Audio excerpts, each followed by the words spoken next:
Hey, fuckers. What are you doing? I am right now in the middle of tweeting this out. Is here. H-E-R-E. It's just David Choe, right? You don't have anything special? No. People with crafty Twitter names are a real problem. Or the underscore, they just have to kill that underscore shit. Like, what's your username? Well, underscore name. Being named David Choe and being Korean is like being named John Smith. Yeah. Like, I went to school with 3 David Choes. You know? Yeah, I knew a few David Choes because I grew up doing Taekwondo, and there was a lot of David Choes, a lot of Korean kids. And I'm late. And I'm late to the social media game. So when I wanted Twitter at David Choe, I was fucked. You know. So what is your Twitter? Well, I mean, they gave it to me. They gave it to you. Yeah. Oh, so they ganked it from somebody? They ganked it. Some not so famous David Choe? Someone, like, whenever there's a new social media thing, someone just grabs it, and then I get the email, hey, you want this? You want to buy it off me? Oh, and I'm like, no, I'll just be David Choe 1, David Choe 69. I got super lucky with Twitter. I got lucky. There was, like, one dude who had got the Joe Rogan one, but he wasn't using Joe Rogan is sort of a basic name, too, right? Yeah, there's a guy named Joe Rogan that's a real estate agent. Right. He's in, I think in Idaho. But he owns JoeRogan.com. Right. And he wanted to sell it, but it was a bit pricey. He's a very nice guy. He's got a legitimate claim to it. What did he want for it? A lot of money. Like $1 million? No, not that much money, but enough that it was a lot. I forget. I don't have a beef with the guy because it's his website. It's his name. Right. Like the idea that it's mine more than it is his is ridiculous. Right. He owns it. He's Joe Rogan as well. You know, that's his name. But I'm sure it's confusing. No, it was cool. I was Choe David for him too. For a while, and someone at Twitter sent me an email and said, "Hey, do you want Dave?" I was like, "Yeah," and fuck. Yeah, I'll take it. It's easy. I'm blacklisted on Twitter. It used to be so easy to get red ban on everything. Now I can't get it on anything, and they still won't verify me. And yet there's like 1 million fake red bans. Like there's even fake red bands selling fake red band shirts. Wait, but I don't understand what you said. It used to be really easy to get red ban on everything. Like on new MySpace, things that you sign up for, whatever. Okay. But now it's like everyone takes my name, my fake name. Yeah, you gotta expect that though. And then Twitter, there's like 1 million fake red bands. There's even fake red bands selling fake red band shirts, and Twitter won't verify me. So it's just a heyday with my red band name. They don't like you. Yeah, but it's easy. Which one says red band? Which one has 100,000 fucking friends? Yeah, but that's the still real one. idiots. Like, what's this Twitter? Of course, red band wants. You're always gonna have that. You have to just accept that. But I wonder why just I'm a part of the. Why am I blacklisted on Twitter and on whatever that other shit, Wikipedia? You're not blacklisted. Yeah. They just don't accept you. It means you're doing something right, dude. Whatever it is. It's a nice compliment. If you were on any other show, if you were on a television show and you were like one of the guest stars on the television show, that would be listed in Wikipedia, most likely. I would imagine. I won funniest Instagrammer by LA Weekly. That's not bad, man. If you were on like one legit TV show, like if you did like an episode of stand up on the Tonight Show, if you did one thing, then they'd probably put you on Wiki. You could do that too, you know. All right, so I'm gonna go do Leno this. That would week. be really interesting. See you do Leno. Oh See shit! what material you could do on Leno and what that experience would The be last like for you. episode of Leno, that would be awesome. Because he would be like, I don't care. And you just tank it. Just freak those fucking people out. Talk about fucking dolphins on the Leno show.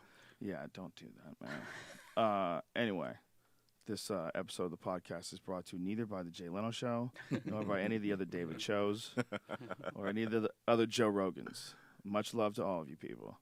We're brought to you by Stamps.com, this episode is.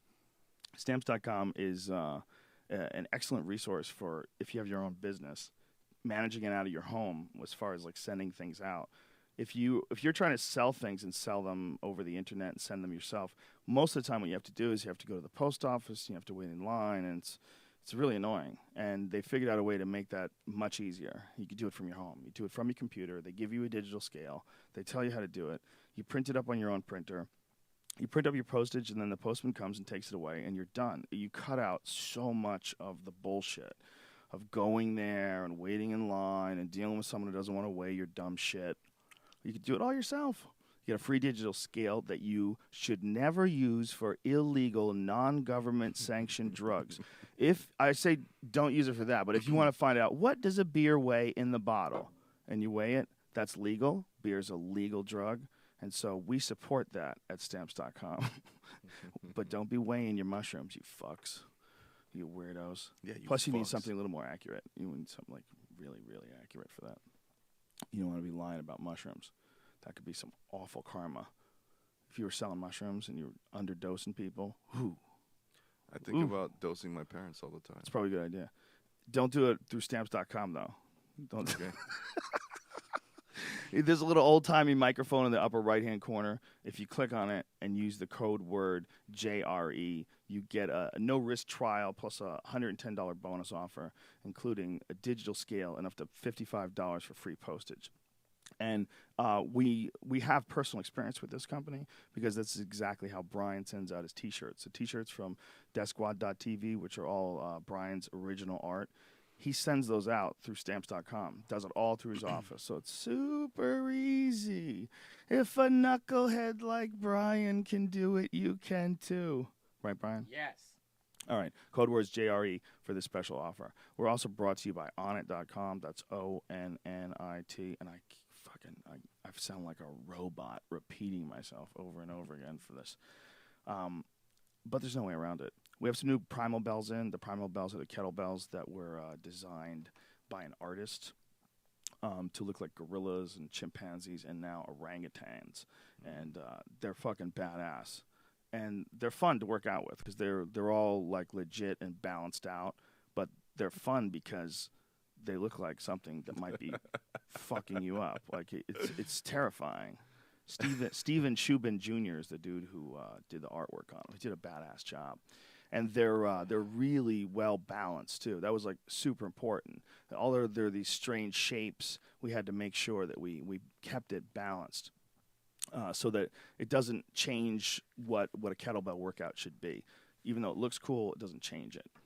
So check that out at Onnit.com along with all of our various supplements, including testosterone boosting T+. You ever take a testosterone booster? Mm-hmm. Yeah. Mm-hmm. Mm-hmm. I injected myself and ran across the border from Tijuana to the U.S. It was amazing. The Tijuana police even stopped us, and they looked at us, and they're like, "What are you idiots doing?" And they didn't even. It was amazing. It was good. That won't happen through T+, ladies and gentlemen. David Choe's taking a walk on the wild side. He was hanging out at that place that Cheech was running you remember from what was that movie with George Clooney, the vampire movie? Oh, Dusk Till Dawn. Dusk Till Dawn. Remember that? Yeah, I need to rewatch that. It's a great movie. Fucking great movie. Harvey Keitel had a Korean son in that movie. I was like, what the fuck? And it was almost like two different movies. Yeah. It was like there was this really intense, dramatic movie with this super violent guy and his brother. Right. He was trying to keep everything under control. It was two separate movies. And then all of a sudden, it's this wild, crazy monster movie that's really fun. Yeah. Quentin Tarantino is the baddest motherfucker of all time. He's pretty when it badass. comes to movies. Like, that was a Robert Rodriguez movie, right? Yeah, but it was, it was amazing. Yeah. Quentin Tarantino in that's one of my favorite roles of any actor ever playing ever. He knows how to play that creepy murderer dude so fucking good. It's like bone chilling when you watch that. Yeah. Like, you really believe. Right. Anybody who says that Quentin Tarantino can't act, you need to watch him in that movie. If you give him the right role, that motherfucker can act his ass off. That was a great movie. Dusk Till Dawn, man. He fucking creeped me out because I know dudes like him. You did? Yeah, there's dudes like that they cross your path in life. That There's you'd dudes say, that are I'm going to just- go out and get a snack, and you come back, and they just murdered everybody in the room. There's a dude that I used to train when I was a kid. I was really young. I was like 18 or 19. Right. And he was a hitman. He was a hitman for, local gangsters, Irish gangsters. Whoa. Yeah, and he wound up doing time. He wound up getting caught for it. And he used to come to my Taekwondo school, and he would just, like, straight ask you how you would kill somebody if you're going to kill somebody. Like, he had like a crude martial arts background. Like, he was a very big, powerful guy. But this guy, I knew something was up. He would ask you how you would kill someone, or you would ask him? He was learning how to fight. Oh, he wanted to okay. learn. Oh, he wanted to know how to kill someone. He wanted to know. Like, he would just flat out ask you. He would take the black belts and, like, what would you do? If you're going to kill somebody, how would you kill somebody? And I was like, wow, this guy's pretty intense. Right. And then we find out, years later, he was a fucking hitman. Wow. So you taught him how to kill? Not really. I mean, he already knew how to kill people, trust me. Or at least knew how to fuck you up. Right. He was just he wanted to tighten up his martial arts technique, but it was just interesting running into a guy like that is just not playing by the rules we're all playing by. We're playing by the be nice rules. Most of us on this planet are playing by the be nice rules. Yeah. I want friends. I don't want anybody to hate me. You want friends. You're a nice person. When we run into people, we're just trying to be nice to each other for the most part. For the most part. But every now and then, you run into a dude who's not playing that game. You could run into a crazy person. For instance, I went on a hike today. It's 3:00 right now. I was like, let's go on a hike. And I go hiking with Critter, the guy out there. I don't know how we got onto this subject matter, but while we're walking down the thing, we got into an argument, and he's like, "Fuck you, I could rape you if I wanted to right now." Ooh, Jesus fuck? And I was like, "Who said that to you?" Critter, the guy sitting out there. Oh, that's uncomfortable. And and I go, "What'd you just say?" He's like, "I could rape you right now because we're hiking." He's like, "I throw you in the bushes right now, I'll rip your legs open, I'll fuck." And wow. And Critter, he can beat the shit out of anybody. I get that. And overpowering me, yes, he could overpower me. But, like... That's a weird thing for a friend to say. It's a weird thing to say to a friend. And also, then we got into it, Of course. And I'm like, okay, if I went to prison or even if Critter's trying to rape me in the mountains right now... Okay, physically, you get me down. Mm-hmm. I'm fighting you. You hold my legs down. You punch me in my face. You rip my pants down. Now you've overpowered me. I'm still fighting you, whatever. But I was like... It takes a special kind of guy. There's a guy that will kill you. There's a guy that will beat the shit out of you. But like Joe's you're a fighter, and you could probably beat the shit out of me. But you're like, I want to rape Dave Choe. You're like, could you like even get your dick hard to do that? I don't think I could. Fuck yeah. You think you could? Brian could just be excited about the possibility they do that in of being prison. A guy alive that he could rape. Because that'd be awesome. Because you see it in prison movies, right. And you're like, we need to show, it's the most embarrassing, humiliating thing you could do to a man. Hey, we're supposed to start some music, but let's not. Let's just keep talking. Just keep talking. All right. This podcast has begun. Okay. On.com, go fuck yourself, whatever. And I'm like,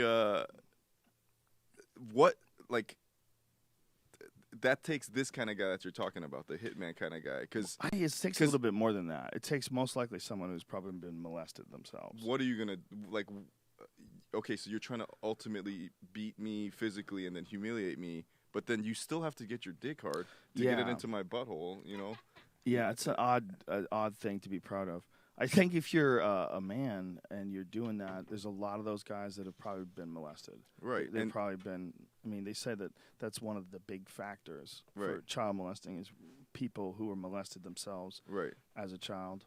And I'm not saying that that's child molesting, but fucking rape like that, but it's kind of akin to. Right. It's the number one fear if you're going to go to prison. Yeah. Sons of Anarchy just started the new season, right? Right. Amazing, like it starts with Otto getting butt fucked, and wow, how rude. And he's the creator of the show, I think. So that means he okayed himself getting butt fucked, and okayed it. The guy probably wrote it in. Yeah, he wrote it. Smile on his face. So he's getting butt fucked, and I'm like, and then the guy implies this is gonna go down on the regular every day now.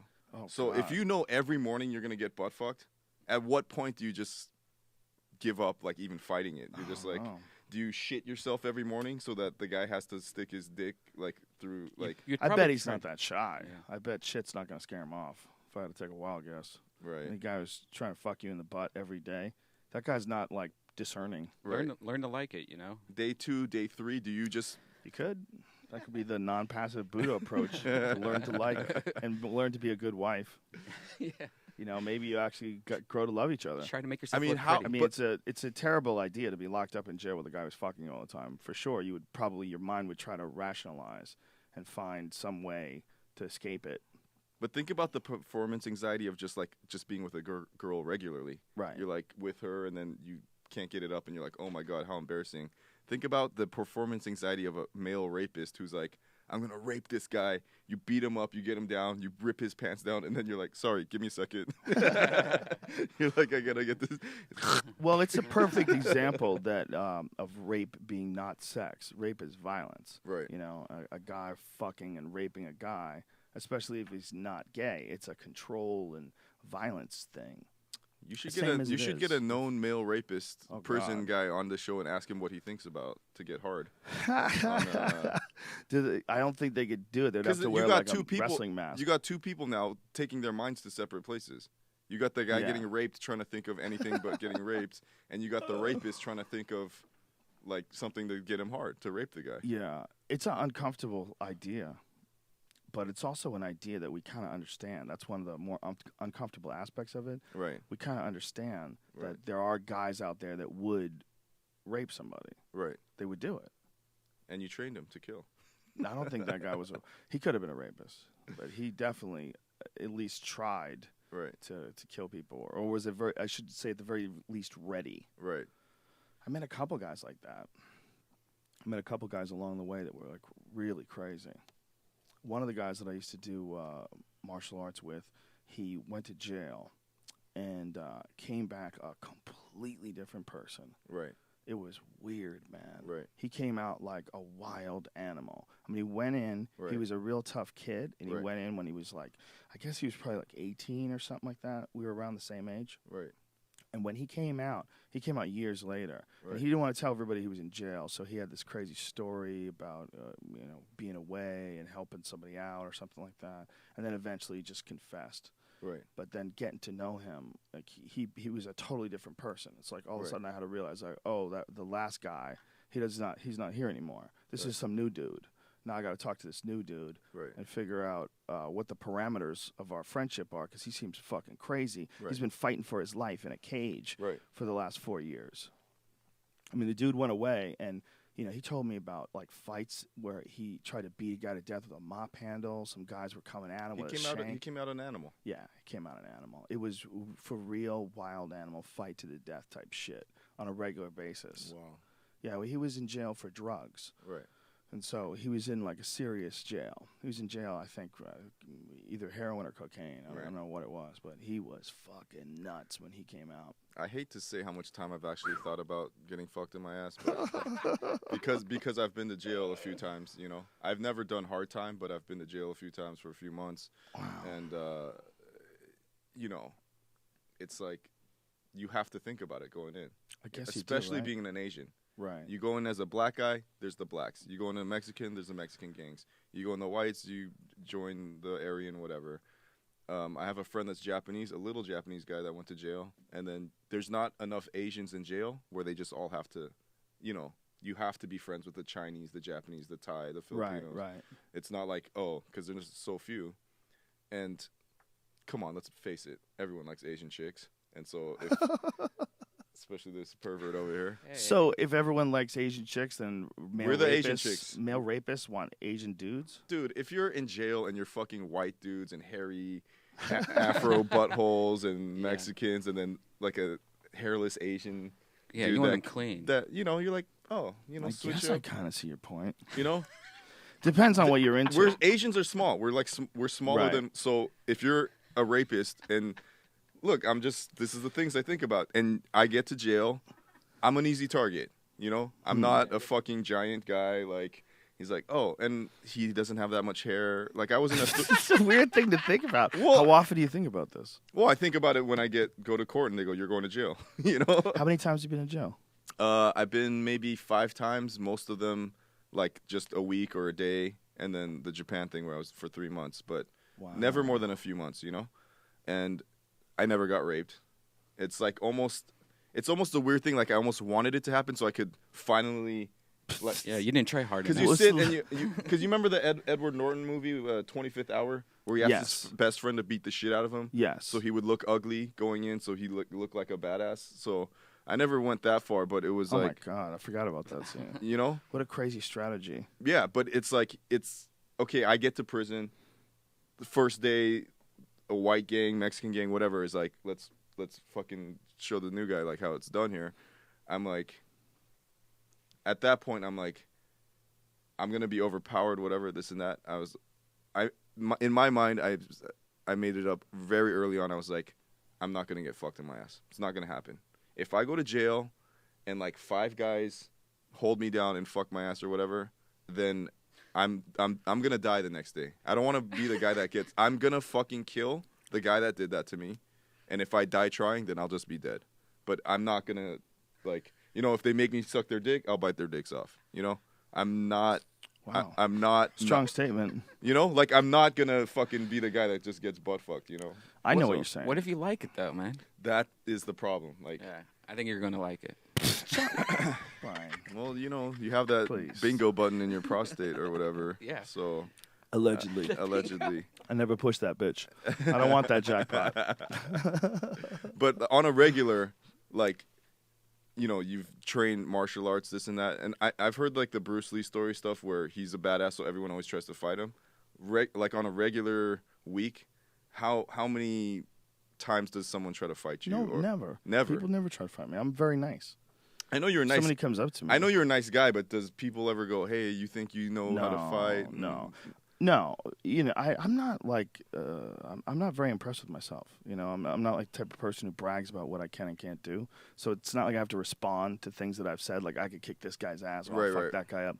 Right. I would never even. I don't even think like that. Right. I do it for me. Right. I do it to calm my crazy monkey body. Right. I do it to keep my mind straight. I do it to give myself something that's very difficult to do. Right. Because I think that as a person, oftentimes we have a lot of intensely built up stress because of the nature of average everyday life in comparison to the nature of ancient. I aggressively jerk off every day. Yeah, ancient man had a completely different existence. Right. But we essentially have the same body. Right. And so that body has like energy requirements.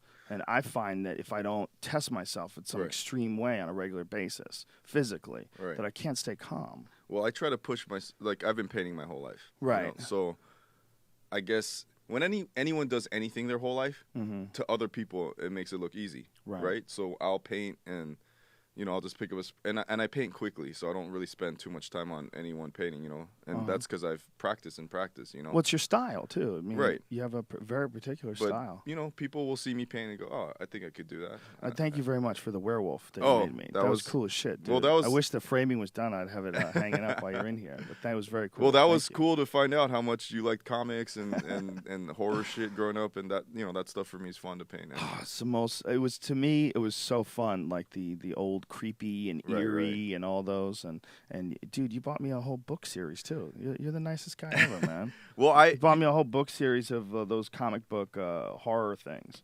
Look, it's badass. You've been doing this show for 4 years, right? Almost, yeah. Yeah, I'm a baby, but you've been like on Fear Factor. You've been in broadcasting for a while, like broadcasting. Yeah.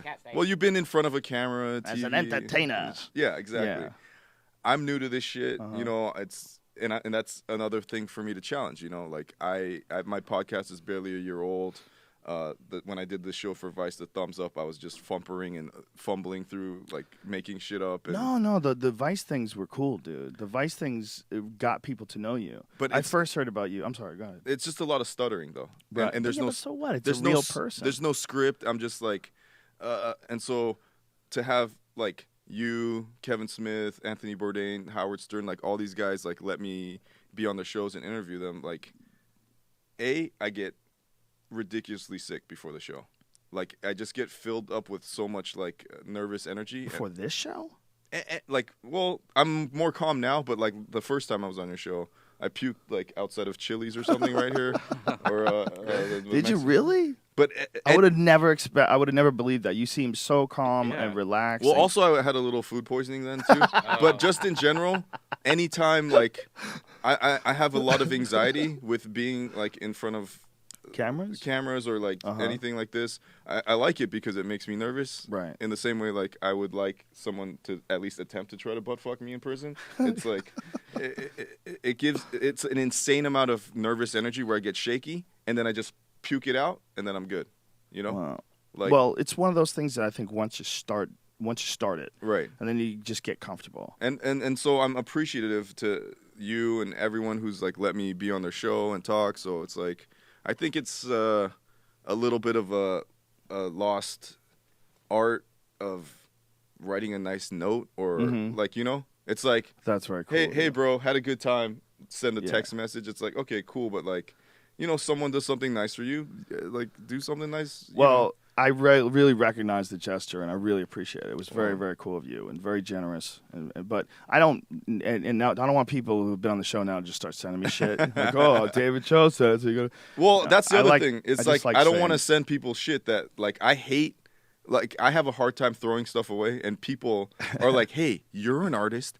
I'm an artist," and they send me a giant like shitty painting, and I'm like, "This is so sweet that you did this, but I sort of feel like shit now because I inspired you to paint this horrible painting, and I have a lot of space to put it, so I'm like, I have a real tough time throwing stuff away." But, like, I know you like werewolf shit, and you told me you like the EC horror stuff, so I'm like, Joe will like this. Oh, it's very cool. Very cool. Thank you very much. And I went to Kevin Smith's house. He has a shitload of Batman toys. So I'm like, this guy for sure likes Batman toys, but he doesn't have the best ones that I know about. So it's like, I like getting people stuff that they want, not like just bullshit, No, that's very, very cool. Very cool of you, man. Yeah, you're a very thoughtful guy. I would have never thought that you were nervous the first time you did it because you were so calm and normal and relaxed and honest. Well, it goes from this. It goes from retardedly nervous, like I can't I get filled with, and one of the main things that people say about me is like I interrupt people or I say like too much, but it's because I have so much. It's all in me, and like I don't know how this shit goes. Well, I seen you do it, right? And I seen Howard Stern do it, and to me, I see Joe pull up to the show, sit down, have a coffee, and start talking. And that's how I do everything. That's how I do art. People go, "What do you think about when you paint?" I go, "I don't think about shit." I know you have your deprivation chamber stuff to relax and stuff, but for me, like for podcasting, for playing music, for making art, I sit there, I try to like do the the Zen meditation shit of just thinking about nothing, like just go blank, like from the Ghostbusters, think of nothing, and I just try to think of nothing, and then I just try to explode, But then I walked in on the Nerdist, they broadcast from Meltdown, and they had all these writers writing shit, and I think they do that for the Stern Show too, and I'm like, this is crazy. They like preparing, Yeah. And so for me, I don't do any of that shit. I just show up, I turn the mics on, and I start talking for like 10 hours straight because I usually do 4 podcasts back to back. But it fills me with such nervous energy, and it takes me a second where that nervous, I puke it out first, then I calm down, and then in the same way where people are like, oh, when they see me paint, they're like, oh, I could do that because I make it look easy, whatever. Right. I do the show with Joe, and then I'm like, I think I could kick the shit out of Joe. It's not that bad. I think I could fight him. I think I could take him. You relaxed. Yeah, you relax a little bit. I think too that it's such a unique medium, the podcast medium, and it's really it's a medium that like works best when you do it this way, in my opinion. I think there's 2 types of podcasts. There's like the Dan Carlin type podcast, which we were talking about last night with Wayne Fetterman, who's a buddy of mine, who's a hilarious comedian who became a fan of that Hardcore History podcast. Right. But it's not really a podcast the same way this is. Right. It's more like an audio book, like a lecture, a brilliant, entertaining lecture on history. Right. Whereas, but that's like a preparatory thing or a preparation thing. But what we do is, essentially it's done best when it's like, who is David Choe today? Like we vary. Who's David Choe today, September 12th, 2013? Right. Where are you at right now? What's going on right now? Where are you at in your laundry list of experiences in this life? And it's very unique in that way. And a guy like you, the only way, we were talking about this before we even started, but about people wanting to do something with you. Oh, we get you, David Choe. Right. We get you. We know you're wild. We know you're crazy. We love that. Right. We want you to do that on our thing. Right. And then once you get involved with it, you realize like, oh no, they don't get me. No, I can't. Right. You're telling me to do this and I want to do that, and you tell me I can't swear and I can't say that and I shouldn't say this, and that'll stop them from advertising, hiccups. Fucking laundry detergent. This to me is the most perfect media to express myself when I'm not painting or doing anything, because it's first of all, the shit's free. I don't have any ads, and you don't have to listen if you don't want. And I know what I am and I know what I'm not. Right. Like I don't know shit about history.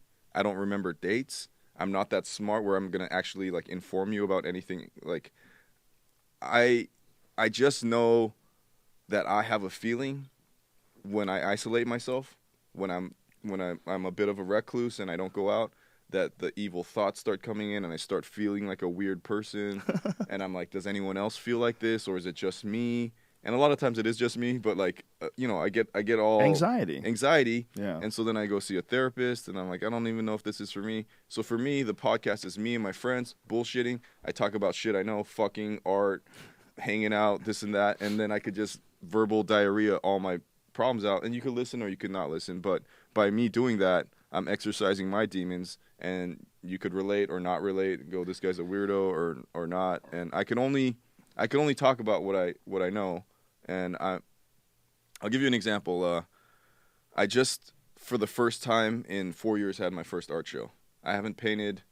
I did a few murals and shit in that time, but not like an actual art show in a gallery or a museum. And I'm at a point in my life where money is.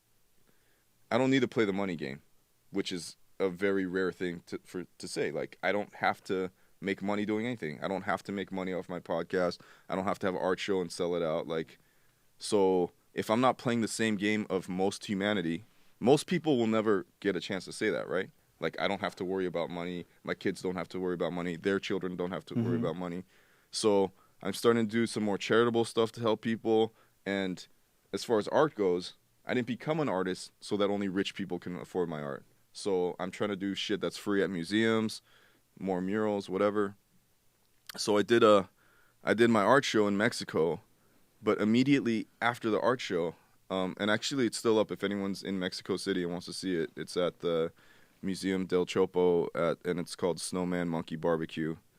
And it's an old gambling term that. Is that online? Can we see that image online? Yeah, you could see shit online. What is it? Snowman what? Snowman Monkey Barbecue.mx. And so I'm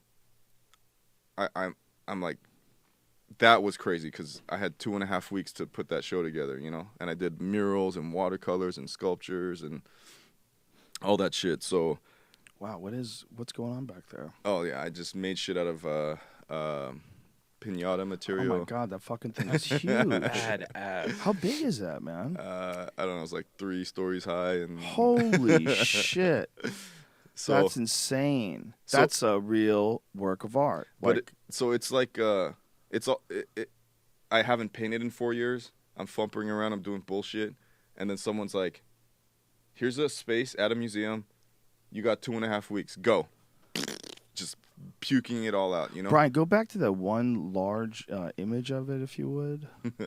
Fill that up with the screen. Look at what that's fucking crazy. Look like a giant eagle-looking thing. Yeah, I mean it's everything I saw in Mexico, everything that I felt, and I just, and I'm confident at this point in my life to paint. When I was younger, I would see something in my head, and the hand-eye coordination of like, it wouldn't look exactly how I saw it. Now I can make exactly what I see in my head come out. So, dude, your head is filled with chaos.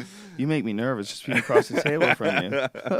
Yeah, there's that's dope. So I just puked that shit out, and then Brian, I don't think you can show that. Oh no! I think we can get in trouble. So those were not real, ladies and gentlemen. They were definitely not real. So then I was at a dinner a year earlier with Anthony Bourdain and David Chang, and there's a food symposium in Copenhagen every year called Mad Symposium, and it's like a food conference, and it's just all Michelin star chefs, like the guys that do with food, that kind of shit, Dude, that's so cool looking. I know. I love it. The young child, girl, boy in the lower right-hand corner with the eagle thing over its head. What kind of bird is that supposed If you saw that in detail, it just goes deeper and deeper. Like the girl's being eaten by like a parrot, but then her beak turns into another thing, and then there's a blue dog. I try to. It's fractal almost. Well, I try to do this like. Well, I could talk to you about it because you understand the ayahuasca. The ayahuasca opens something inside me where I'm tripping all the time now. Whoa. I'm tripping all the time. Just go to a doctor. I mean, they broke your trip button. No, it's crazy, man. Like I don't. In what way? You're tripping all the time.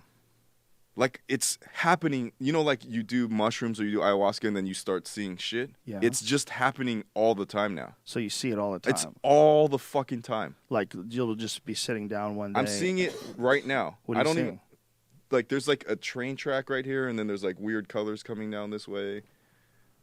Really? I don't want to sound like a weirdo, but it's. Oh, it's too late. Look, you're an awesome weirdo. I don't try to weirdo. fight it. The images are just exploding I mean, I could differentiate between reality and whatever. Right. But it's. If I just close my eyes like that time before you fall asleep and I just lay there, I could just watch like this symphony of. I don't know what it means.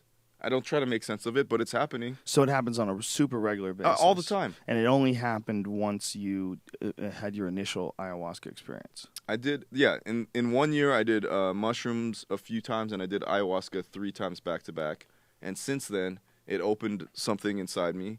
Wow. And, you know, it's the same visions that I would see, like if I had a dream or whatever. But now it's just all the time. It's never. There's no like, oh, now I'm gonna trip. And the ayahuasca, the ayahuasca on the third night. Oh my god. The ayahuasca on the third night, you know, they call it the spirit. It talks to me, and it said to me, "Don't ever do this again. You got your homework now.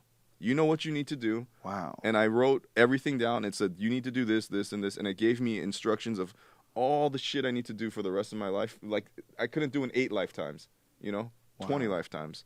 And it says, you could abuse anything, right? I could start doing ayahuasca recreational. It's a powerful tool, and I don't want to abuse that, you know? Mm-hmm.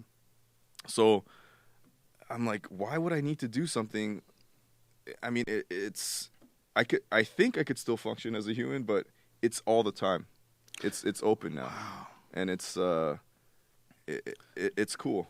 I like it. You like it? Yeah, I love it. It's not like maddening or whatever. It's like I wish this is one of those days where, like, you know, if you and I were not in the same room, right, and I'd say, well, show me what it looks like. Right. You know, if you were describing a physical object, you could take a photo of it and send it to me. Right, right. One day, I hope that technology exists that I could actually see what you're seeing. Yeah. Like, could you imagine if we found out that, like, your version of, like, various things that you're looking at is different than my version? Because you do it, and you're like, it's crazy, Dave. And I go, but explain crazy. And I'm like, is your crazy the same thing that I'm seeing, you know? Well, it's like how much of what you impart as beauty to something is based on your own personal or cultural context. And if you could absorb another person's views, like if you could see maybe an actual visualization of something is not just the image itself, it's the emotions attached to the image automatically by the mind. Right. And I think we all have different ones of those, which is why some dudes like girls that are like really kind of overweight, you know, and some girls like really skinny guys, or some, you know, it's like there's something triggers in you. Well, the one thing when people do like dream analysis and shit, like what does it mean, this and that. One thing that I do a lot is I overanalyze stuff. Like, why did I just draw this guy's own dick going into his own butt, or why did I draw like a blue over and over again? Yeah. Why did I draw? Yeah. Why did I draw? Why this? did you draw that 100 times? Well, that movie Superbad, when the guy keeps drawing the dicks, I was like, why didn't I get that job? Right. Nobody draws dicks veins on a dick better than me. Dude, that hit scar on the side. That hit so close to home. But it's everywhere. If you go to any country and you take a shit in any public bathroom, someone always draws a dick. Fuck yeah. What is that desire to draw? A dick, a peace symbol, a fuck you, you know, it's always goes back to the dick. Well, who are these bathroom philosophers? I do it. What is their quest? People who write like shit down on a wall. It's a weird thing. It's like we're all admitting that we're experiencing the same uncomfortable moment. Right. So here's something to think about, distract you. Right. Well, so when you have dreams and you have visions and you're like, what did that mean? Did something happen in my life that day? I did a lot of over-analyzing like that. Like, why am I seeing this right now? Why is this dog's head exploding and then a mushroom's coming out and then flowers are coming out of the mushrooms and this and it's turning into my mother's face slapping? Like, what? Wow. Instead of thinking about that, I just watch it now. Instead of trying to be like, why is that happening? It's just like, cool, this is happening. And in the same way, that mural, everyone's like, it just kept changing every day. And it's like, what is it? Is it an animal or is it this? and what was happening in my life during that time, first of all, there's an unbelievable amount of pressure as an artist after not having a show in 4 years to, every time I do a show, I want it to be the best show I've ever done. And this was like such a small amount of time to put that much art together that I was, everyone's like, you fucking bitches in Mexico. I'm like, I'm working. I didn't go to Mexico to fuck, but.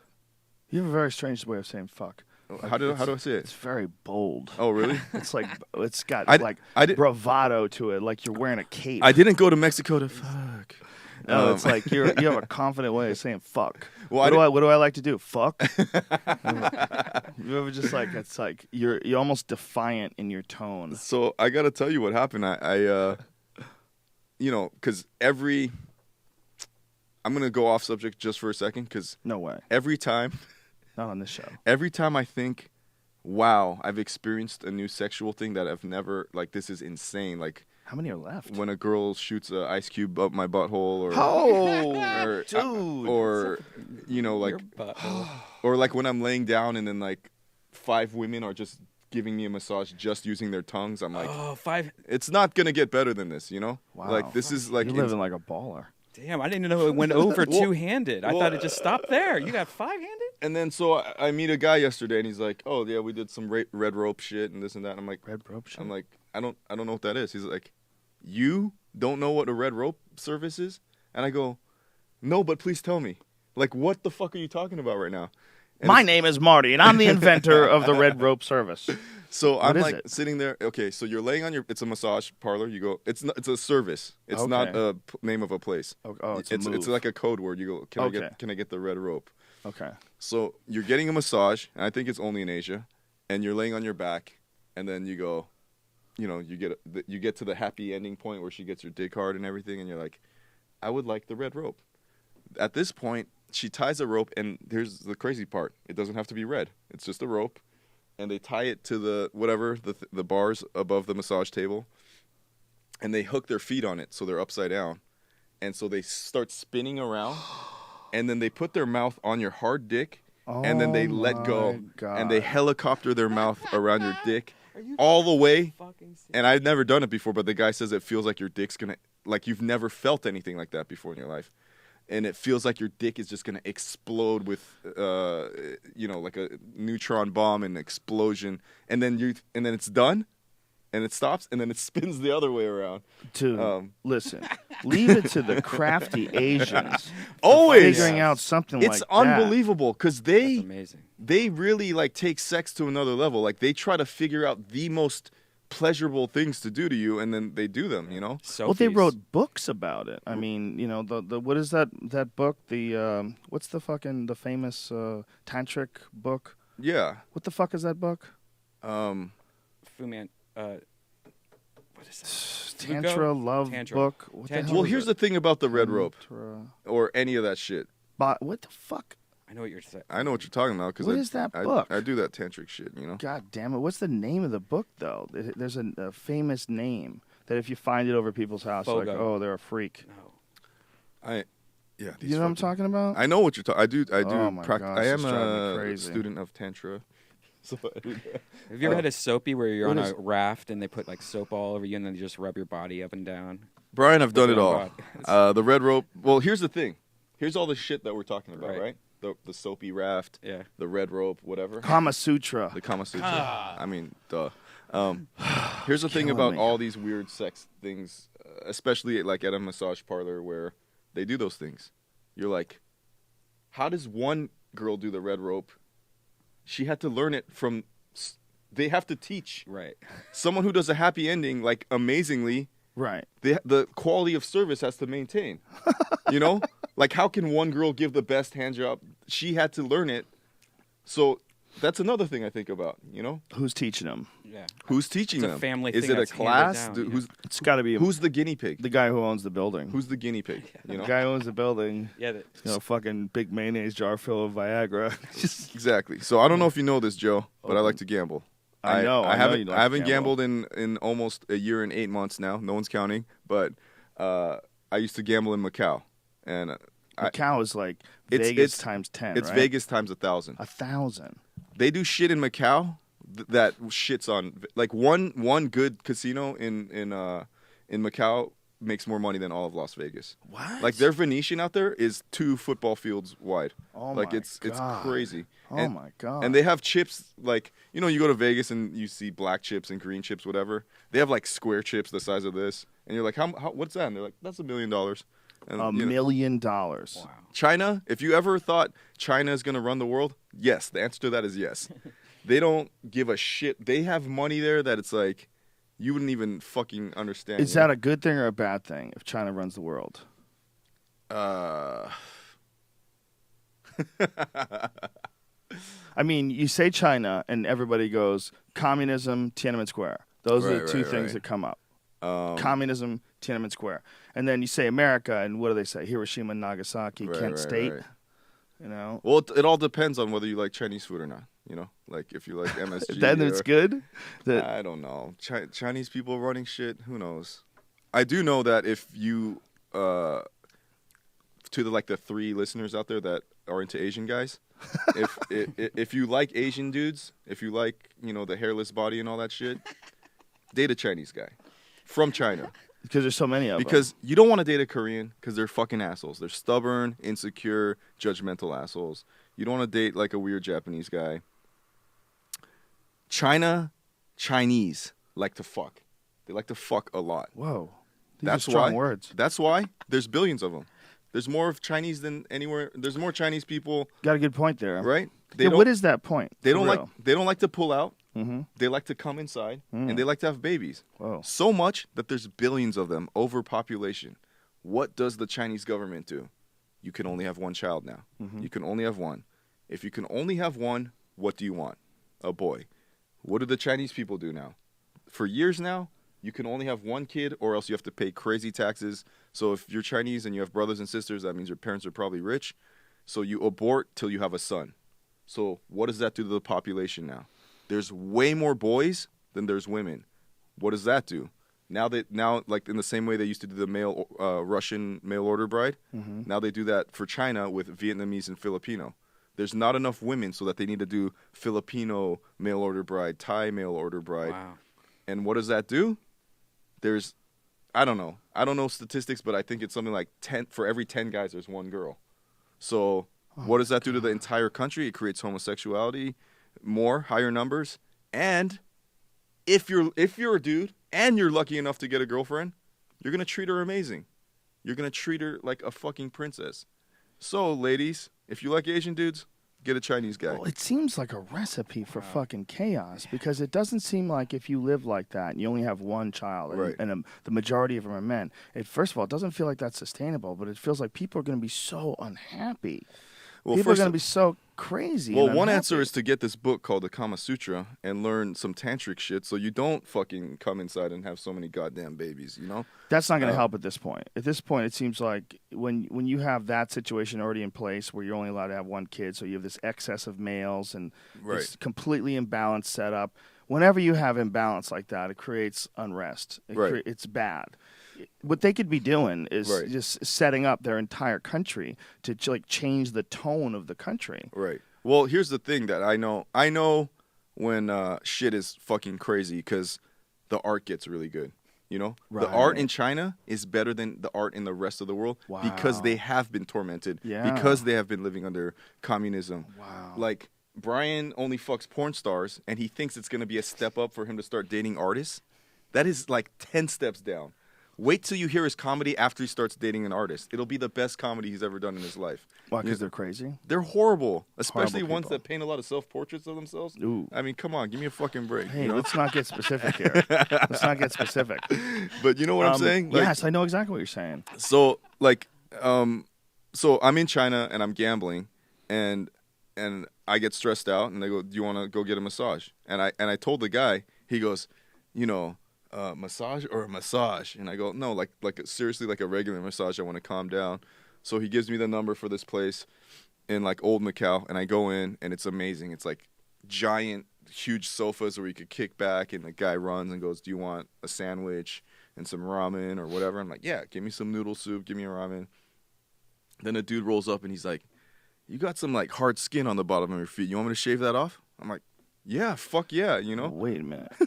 Mani-pedi, dude. And a mani-pedi? Yeah. So I got a dude shaving with a razor blade, like the hard skin off the bottom of my feet, and then a little girl just comes and sits on my shoulder, and she goes, "Do you want your ears clean?" And I go, "Yeah." And she's doing like little flowery shit, blowing in my ear, digging all this like earwax out, and I'm like, I feel like a goddamn princess right now. And then a sort of like milfy, older, not that attractive, but you know, got some weird milf vibe. That's my type. Comes up and goes, "Do you want a leg massage?" And I go, and this is all like $30. Wow. You know, like now I got 3 people catering to me. I got one dude on my feet, one chick cleaning my ears, and I think at one point I had 4. Like one chick was like, "Do you want a head scalp massage?" And I was like, "Let's just do the whole thing," you know.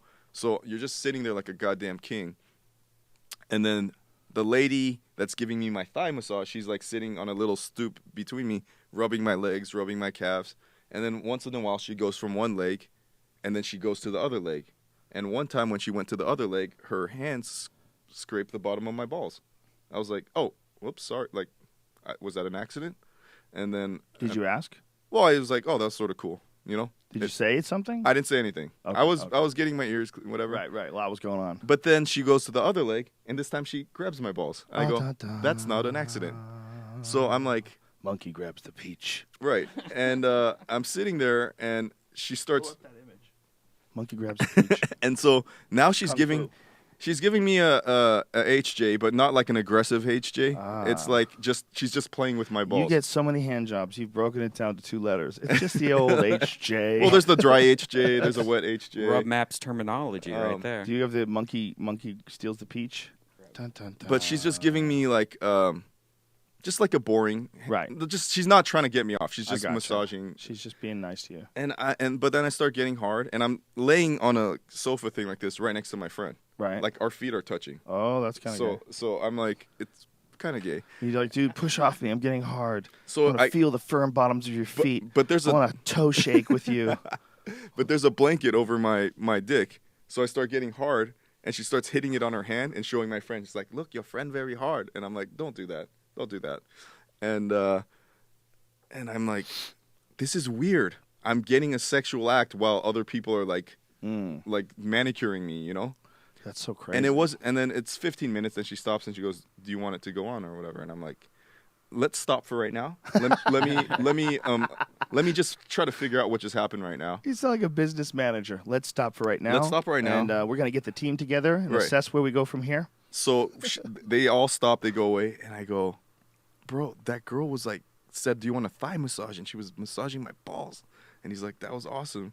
And then we're talking, and we're looking at everyone. So we look like the feet manicured people are mostly dudes. The ear cleaning chicks are usually like really small because they sit on you. Right. And the thigh massage ladies, for the most part, and they all have different color jackets. This is what my job is. Mm-hmm. So the thigh massage ladies are all MILFs. They're all older, and they're not all hot. Some of them aren't even hot. Then I saw one with a thigh massage jacket that was young and beautiful. And I said, hey, thigh massage. And she's like, she had a weird look. And I was like, what?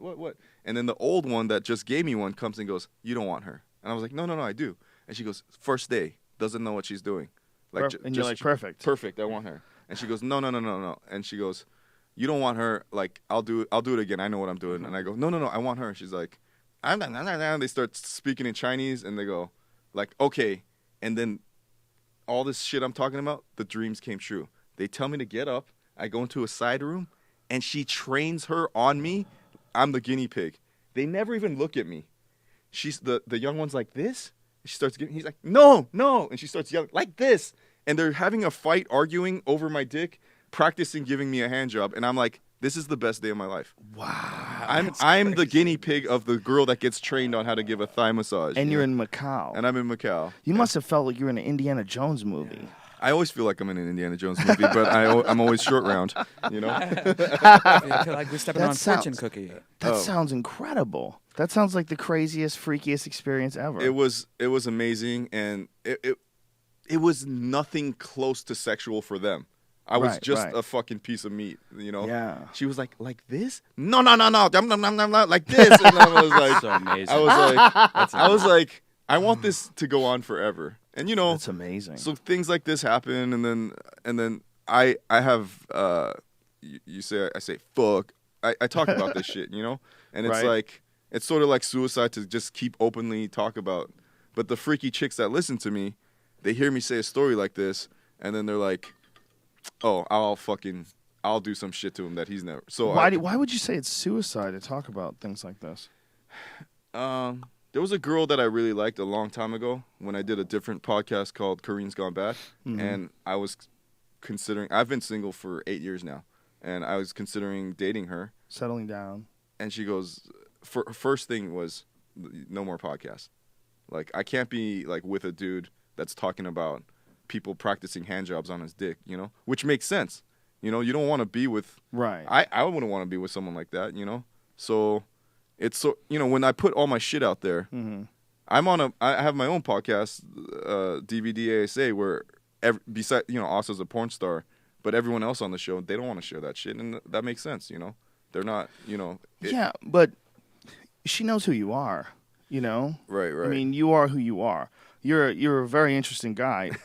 The idea that everyone has to be uniform, right, and then we all have to fit into the same pattern of control. Well, what's happened is I've turned into, like, when guys look at a chick and they're like, she's a slut. Like you're a male slut. That's a chick you fuck, but you would never take home to your mom. That's how girls look at me now. I think some do, but some probably, which I love, don't. They think that it's probably like a challenge to be the girl that cracks his mind open. It's exciting to me because this is what married guys say to me.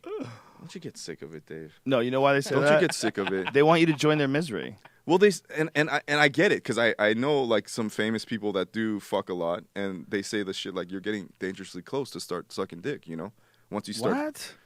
It happens, you know. Listen, man. Listen to me. This is the problem with married people. Right. This is coming from a dude who's married. Right. Married people are much like people that want you to use the same cell phone service as them. Right. They're like, dude, why are you with Verizon? Okay, AT&T, you can answer your phone, and they get like real passionate about it. They want you to be miserable with them, right, for whatever reason. And it's not a knock on AT&T. It's just an example. Whether it's Windows or PC, there's people that want you to use what they use. Right. And people who are married are like, come on, dude, why don't you just fucking get married, man? Become one of us.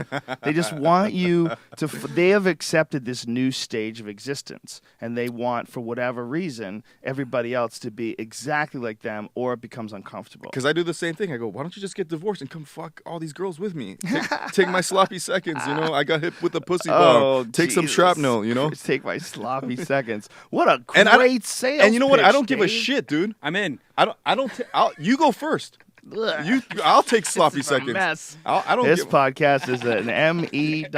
You know, guys are like, ew, dude, you're gonna fuck a girl. I was like, you guys all go first. You can go first. You could take sloppy seconds. I'll go last. Wow. I'll eat Joe and Brian's cum out of her pussy. I don't give a shit. How spray some dare pine-scented you? Lysol. How dare you? I'm not gay. I don't give a fuck. Well, I could see how some girls would have a problem. No, with but that Joe, statement. I understand that because it's sort of true. They go, don't you get sick of that? Another sex story, another fucking quadruple hand job, another like tongue. I have a problem with people that have a problem with people that don't get tired of shit. Like, why do you care? People have called me a misogynist. I love women. I love them, and I'm not sick of it. Every time I have sex again, I can see the feelings of maybe I'll get bored of this one day, but in 8 years I haven't. But why is that a point of concern for you if you're a happy person? If life truly is a temporary existence, and if you are a good person, and you're a very nice guy. Right. So aren't those if those bases are covered, then what difference I'm does it make? I'm gonna do some Asian math for you. Oh, Jesus. I'm 80% happy. 80% of my life I'm happy with how I'm living it, what I'm doing. 20% of my life is miserable. I look at married people, I go, I want that. I look at this and that, but I go, at the end of the day, when I do the math part, the Asian math part, I'm like, my life is so fucking awesome.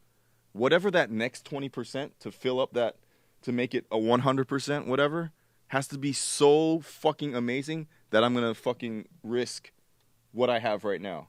You know? So there's parts of my life that I'm like, oh, shit, you know, I don't have a wife. I don't have kids that say I love you, Dad, shit like that. But you know what? 80%, pretty good. Don't have to give that up to, But you don't know, Dave. You don't know the love of a child. That's some shit.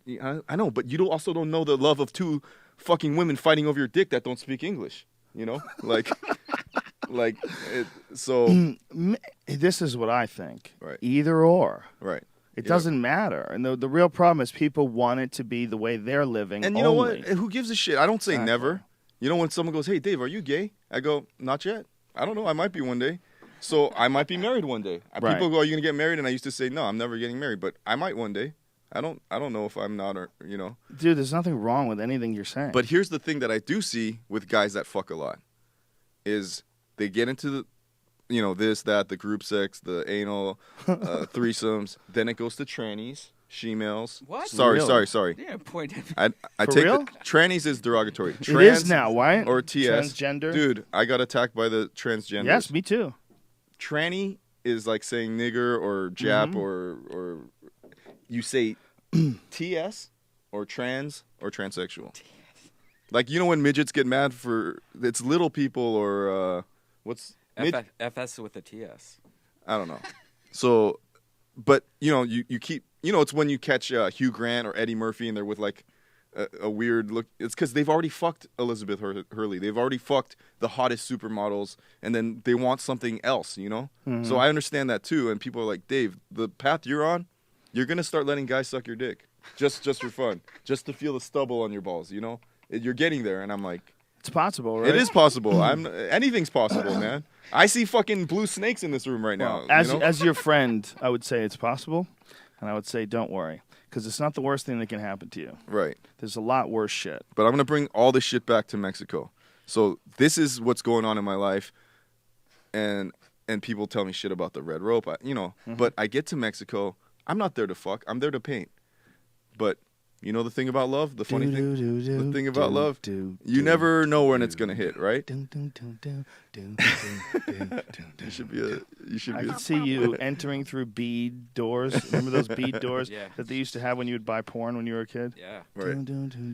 In Mexico, I painted with one of the last living Mexican surrealists, Pedro Freydeberg, which was an amazing experience. What is his actual name? Pedro Freydeberg. Pedro Freydeberg. He's amazing. He's old school. He's like 80 years old, still drinks like mezcal, smokes, and we just sat and painted. But I also met the greatest comedian of all time, of all fucking Joey Diaz. No, not Then you're talking Joey nonsense. Diaz is funny, but this is on some next level shit. What's this guy's name again? Pedro Freydeberg. Fredo. F-E-R. He's a Jewish Mexican, so it's That's hilarious. I'm looking him up. Oh, there he is. he's What like a bad-looking motherfucker. he's like the MC Escher of Mexican art, So I'm having like this. I'm painting with him for the show. I'm painting my own shit, and Whoa. you never know when love's gonna hit you, So I meet this girl in Mexico, my Mexican girlfriend. My friends love calling her that, and she doesn't have a phone that I can text her. So we have a super like WB Dawson's Creek kind of relationship where she lives 2 blocks from my studio, and to contact me, she has to throw rocks or lighters or sticks at my window. Oh, that's beautiful. So I'm like, cool. This is what it feels like to be a normal person. Every morning I wake up and I have a job to paint this show. It's not like, oh, next week I'm going to be in Cambodia. Next week it's like every day I'm painting. So that feels regular. And now I have this chick that really likes me. She's an architect. I like her. And this is what it feels like to have a girlfriend, So I'm like, cool.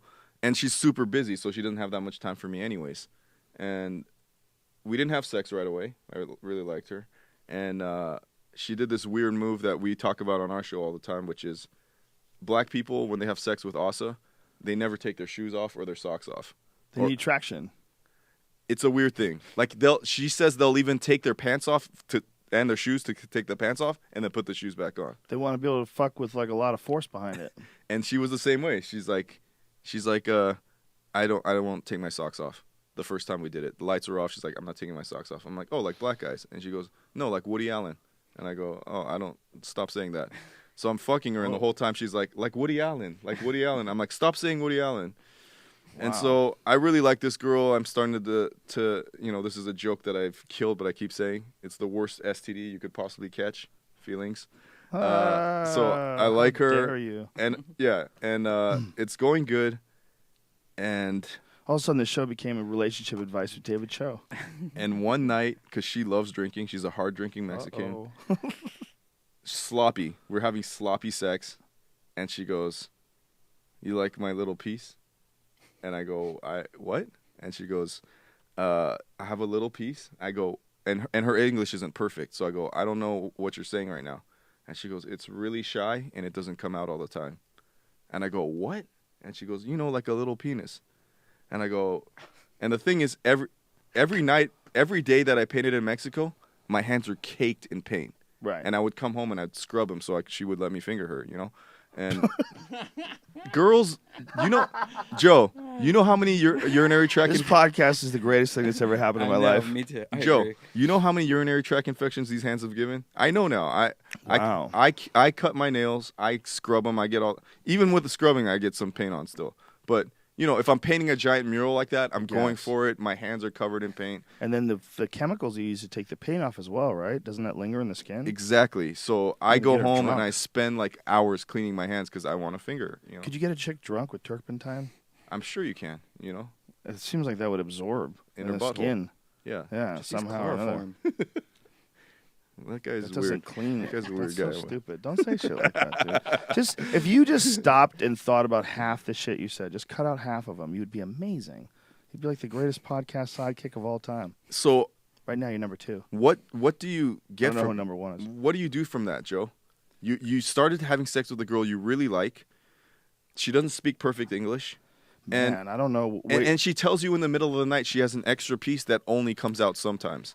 You would have to really decide how much you liked her. I really did like her. And so what difference does it make? I've had a girl. What does it mean? She said it, and immediately my brain goes, "Oh my, transgender." Well, That's what you thought. She said it, and immediately my brain goes, "Oh my god, I'm gonna lose my boner right now." I'm with a guy, but it only got harder. So I don't know what that's.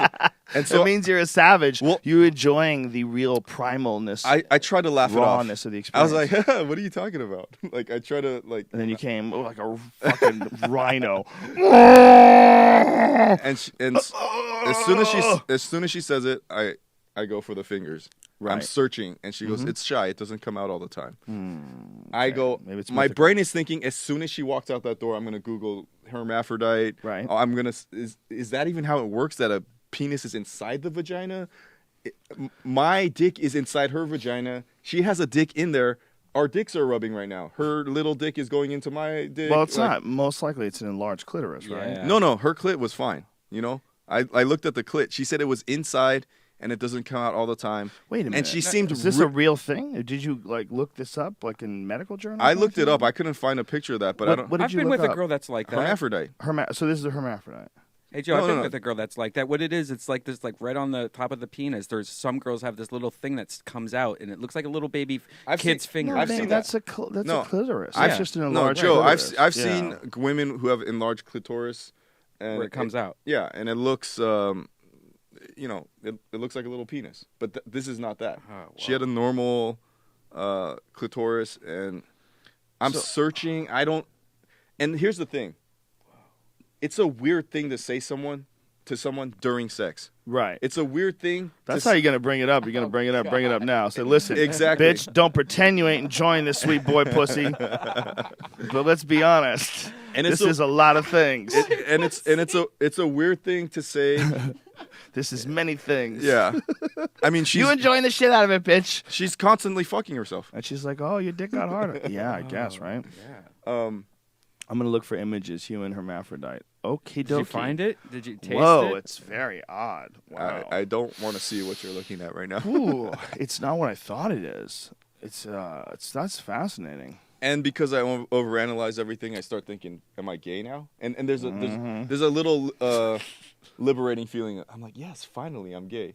There's nothing about this girl. Well, let me see her face. If she, that would Brian, change there's everything. nothing about this chick that's male. She's a beautiful girl. Wow. She's cute. That might be a little hot then.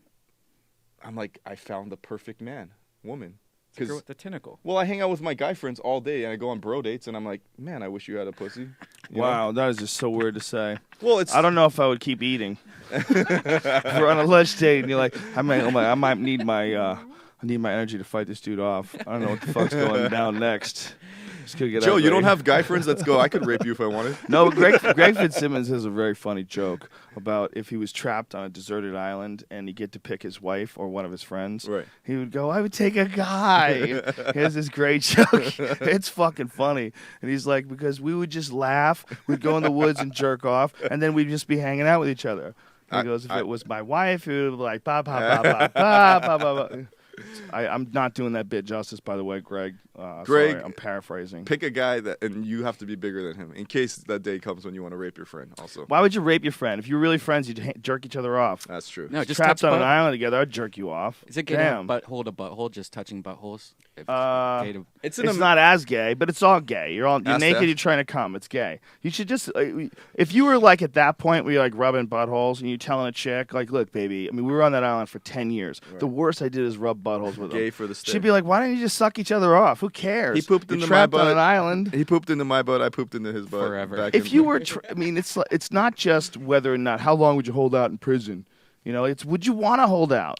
Would you want to hold out, or would you just say? It's an amazing skill to have to just send your mind somewhere else. You know, the whole thing. If you're getting raped and you just want to go somewhere else. We're not even talking about rape. We're just talking about gay sex, like you blowing your buddy because you're both just collecting coconuts for the rest of your life on this deserted island. Occasionally, one of you gets a boner. Well, you're like, come on, man, can you just pretend you're a girl, bro? I fucking love you. I saved you from that snake. First of all, you right-handed or left-handed? I'm right-handed, but I use my left hand for a lot of things. Well, I'm left-handed, and I jerk off with my left hand, so we could do side by side. And also, interesting. But the thing is, did you do that from holding an iPad with your right? You get like really good with the iPad. Yeah. And you just like. Oh, I'm amazing. I'm like Tom Cruise in the fucking Minority Report. But I just close my eyes and I just try to pretend like it was my dick. Okay. Like I'm jerking off my. It'd be like doing The Stranger when you sit on your hand and you make it go numb. I would just pretend I was a girl for 5 minutes. Jesus Christ, how hard would it be? Why would you just fuck put a coconut? some hot oil in your hand and jerk your friend off? I'm a Jesus pretty girl. Christ, it's not gay. You're helping each other out. You're both trapped. Is it gay to get a massage? I used to think it was gay to get a massage by men until I realized that. It is gay until they stick their fingers in your butthole. Yeah. I'm a manly man, and I need hard massages. I can't just get a regular massage. Oh, because I'm thick. Well, I know like a couple girls, and I know a couple of Thai girls that would take care of you. You don't have to ever go to a guy. No, trust me, dude. They can't do it. I go through these torture deep tissue massage sessions that you need like a really strong dude Brian to do. Said it. I'm in pain right now because I got a Thai chick to just destroy me last night. Oh, really? I mean, I was crying. Yeah. I was like, what is that? What stuff? I was like, she probably wouldn't make me cry, though. Because you're a real man. Take it. You're a manly man. I'm a savage. When it comes to Thai massages, no, when they step on your back, especially, that is pretty intense shit. I went to one once, and this lady was standing on either side of my back, and she had her hands clamped on my wrist and had my arms like stretched back, and she was just walking up and down my back, and I was like, wow. Like, this lady's probably done this 1,000 million times. She just had it down. It was almost like a jiu-jitsu move. Right. Like, you get really good at a triangle, and then you whoosh, lock it in tight. It's just you're strong in that position. That's how she was with this crazy arm thing. When's the first time you got a massage by a guy? Like years ago? A long time ago. First time was this Mexican dude who worked for I think it was a Mexican boxing team. But you had the conversation in your head, right? You're like, it's not gay. I don't give a shit. No, he wasn't gay. He was a married No, I'm saying dude. For you, you're like we fucked a couple of times, but it was just because I owed him money. No. You had massages by women, and you had made up your mind. It's not strong enough. Actually, no. I need a man to do it. Actually, no. I'd never had a massage by a woman. I'd never had a massage, period. Oh, okay. And this guy was shocked that I was a competitive athlete and that I never had a massage. Right. And I had done all this martial arts competition and everything, and I never had a massage. When I was young, like my approach to nutrition and vitamin supplementation and all that, it was really kind of crappy. Right. You know, and so I never got massages when I was competing. I never did any of that shit. Right. So this one dude who was a friend of a friend who had a problem with his shoulder is like, I'm telling you, man, this dude like changed the way my body moved. Like it doesn't feel good. It fucking hurts. Right. But when it's over, like everything just sort of snaps and flows and moves good. He loosens you up. And he had this happy ending? No happy ending. Oh. But he had this way of it was like I think it's called a pressure release or point release or something like that style of massage where you would just trigger release. They would just pinch down on these muscles and pull it across. Wow. And it fucking hurts, man. It's similar in a way to Rolfing. Have you ever had that done? Yeah. You know, rolfing is another like really brutal form of massage. I've had it all, man. That stuff's great though. That stuff, if you work out a lot, is like. Well, really good I had that conversation with myself too, like years ago when I lived in New York. There's a Russian bathhouse like on the Lower East Side. It's like a schwitz and all that shit. And I was like, shit, I feel like shit. I should get a massage. And they're like, do you care? There's only guys. And I was like, at that point, I'd only gotten a massage from women. I'm like, what the fuck do I care? You know, it's not sexual, and it's like, guy. Cut to. Well, it's like I had a problem of getting a man's dick. Well, I had a problem of getting boners every time I got a massage, no matter what. Just because I loved someone touching me like that, you know. So I had the. You remember the Seinfeld where George is like, I think it moved when the guy. Yes. So I'm like, I don't even want to mistakenly get a boner, but I was like, whatever. It was like an old like Eastern European guy, bunch of Fedor looking dudes. Not your type. I'm like, whatever. What did he look like? He was like an old man. If you had to compare him to a movie star. Is he in your Ben spank bank? Gazzari? He looked like Ben Gazzari. Ben Gazzari? Who the hell's that? He's like. What, are you watching indie films? Yeah, hanging out with your friends, pretending shit's still black and white. Yeah, no, he's an actor. I think he was Vincent Gallo's dad in Buffalo '66. Oh my god, how obscure! That was supposed to be a good movie. It's really good. Buffalo '66. It's about gambling. And Ben Gazzari. Yeah. Okay. Is he in your spank bank? Wait, why do you want this visual right now? I don't know. I'm trying to. Oh, Ben Gazzara. Yes. Yeah. Oh, that guy's a bad motherfucker. Yeah. So he's I'm like been in a lot of shit. So I'm like, I'm not gonna get a boner during a Ben Gazzara massage. Oh yes, you would. I would if it was Ben Gazzara. Just out of respect. And also, I hadn't gotten a lot of massages where I take all my clothes off. I always like leave my boxers on or something. Mm-hmm. So, so I get in the room and he's like, he's dead. He goes, take your clothes off, and I'm like, all right, whatever.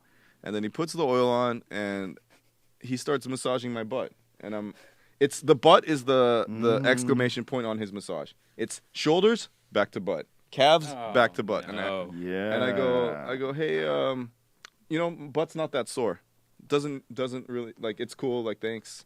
And then he just started kneading my butt and started talking about how he misses home and this, and I was like, shit. Dude, you gotta stop touching my ass, man. I'm over it. Like, please stop doing that. And then he kept doing it. And I was like, all right. He kept doing it after you told him to stop. Well, he was in a zone, like just talking to himself, like pretending like it wasn't happening. And he was ready to suck your dick. I was like, all right. And that was the last time. How many dicks do you think you probably sucked that week? Him or me? That guy. Oh. It's probably his move, man. Yeah, I don't know. Listen, I miss home. The only way to get away from this miss is penis and mouth. Come on. I just had the worst massage thing. I think I'm done now. Well, I was in Santa Monica, and it was like I was trying to think carefully if you want to say this on the air. Oh yeah, it's fine.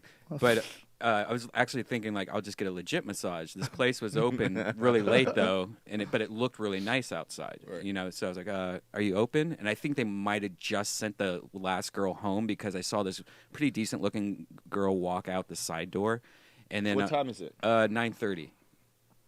You know, in Santa There's Monica. really, for the most part, no legit massages happening after 9:30. Yeah. Well, I was saying like most massage places close down around 9. You know. Yeah, but this was right down the street from Boa, so I'm like, all right, it can't be too crazy, you know. Right. All right. So I go in, and this really old, fat Asian lady was there, and I was like, "Are you open?" And she's like, "Oh yeah." Yeah. So I go in the room, and I now just always take all my clothes off. I don't even keep boxers on all the time now, just in case if the girl's really hot. That's cool, you know. But I just wanted a real massage. And then she walks in wearing like a dress, no underwear. Nice. And like cut really short and just fat and old, like a grandma old. And she was dressed up like totally changed clothes. Whoa. I heard somebody go to the bathroom, so that means she went into the bathroom and washed herself, and stuff like that because she smelled like this perfume. And then she gets on top of me, removes the towel, gets on top of me, and just kept on bouncing. Like her vagina was like on my butthole. Like it was just this like. Oh, she's like on you. Yeah, on me, just bouncing, and then she's just like not really massaging Shaved? or anything. Shaved? I don't think so. I don't. Nice. I was freaked out, and so I was just like, play dead, play dead, play dead. Like don't even don't make a noise.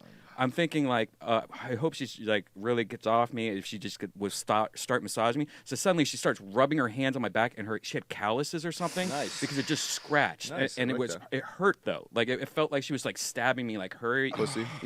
like so. I'm just like and then like she flips me over eventually and stuff like that. Is there any point where you're like, I'm gonna just leave right now? No, because I didn't want to be rude. And I thought she was kind of trying. And then she started playing with my like butt and stuff. Like a lot of places give you prostate massages, and I'm trying to like tighten it up. I'm like, That's like, one of the funniest statements anybody ever say. A lot of places give you prostate massages. No, it's pretty popular. Compared to what? I'm really good now at like what you said. Like when uncomfortable like shit like that, I would be bad at leaving but like now I walk out of movies, I walk out of massages. Oh really? You just get up? I'm just like I'm not into this anymore, and I just get up and I leave. You know, I should have done that. Yeah, it ended really bad, and then when she flipped me over, she just kept on like touching my dick, and I'm like no, like this and stuff like that, and then she finally gave up, and then left, and then came in and watched. Gave up me like you didn't get hard for her? No, I couldn't. Shut up. No, seriously, I didn't. I was so grossed out. I was like freaked out. I had my eyes closed. Like how many times have you been back? I would never go back that. How many times have you jerked off thinking about it? Never. She's not in my spank bank. It was too gross. My spank bank. There's a massage place by my house. Which one? That. Listen, let's not name names. No. I don't want to get anybody in trouble. I live here. in Koreatown. Oh, cool. And I've been going to this place for over 10 years. You know? Do they have young girls? No, it's not a sex place. It's a complete legitimate massage place. And like Joe, when I go to a place when it's like some white chick or something, it's not a good massage. Right. You go to the Thai place or you go to the Korean place where they look like your mother, they fucking rip your shit up, dude. They go fucking crazy. Like, you know, they get in there. They stand on your back. They pound your shit. And yeah, afterwards you feel all svelte and nice and flowy, whatever. Gio's boxing gym in Burbank, there's a massage parlor that's connected to it. Dude. No. That's good, legit massage. Okay. Legit massage. So this is a place I've been going to for 10 years. Not that much, but, you know, every time I know that I just want a regular massage, I know that some chick that looks like my mom or my aunt is going to give me a great massage, and then I'm done, you know? So but I haven't been back for a few years. I moved to New York, whatever. And my way of dealing that whole thing with me puking before going on shows is I started getting massages, and I'm like hard ones. I'm like, it has to be a hard, deep tissue, and I was like, I'm gonna go back to that place, and so I already told this story, but I'll tell it quick. It's the same story as yours. It's 9:30 or 10. All the you know, they're not ugly, but they're just older, and it's just the mama-san. She's like, I'm like, oh, I'll just come back. And she's like, no, just come in. And I'm like, okay. Never once even thought that I was going to get a hand job, you know? I get in there. She comes in. And then I'm like, oh, the fucking lady, the receptionist is giving it. I'm like, all right, cool. Amazing massage. Cracks my neck.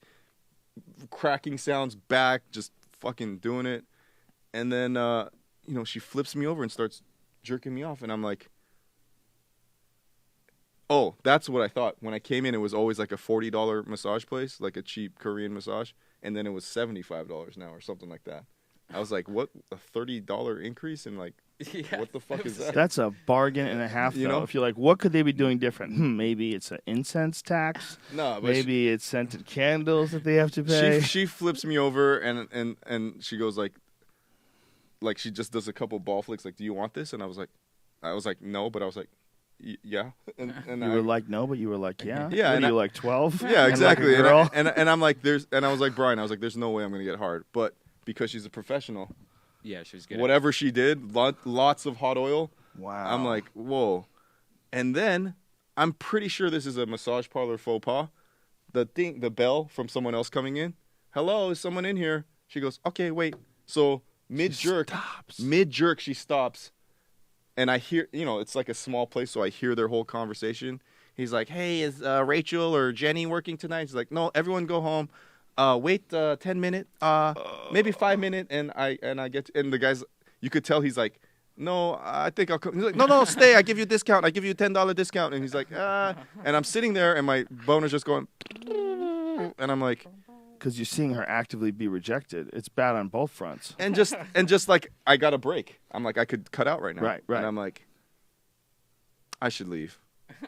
And just then leave the and money then the and negotiation is like, he's 1 foot out the door. He's like, I don't know. He's like, no, come in. I'll be done in 3 minutes. I'll be finished. 3 minutes. And like, I'm like, I'm gonna get up.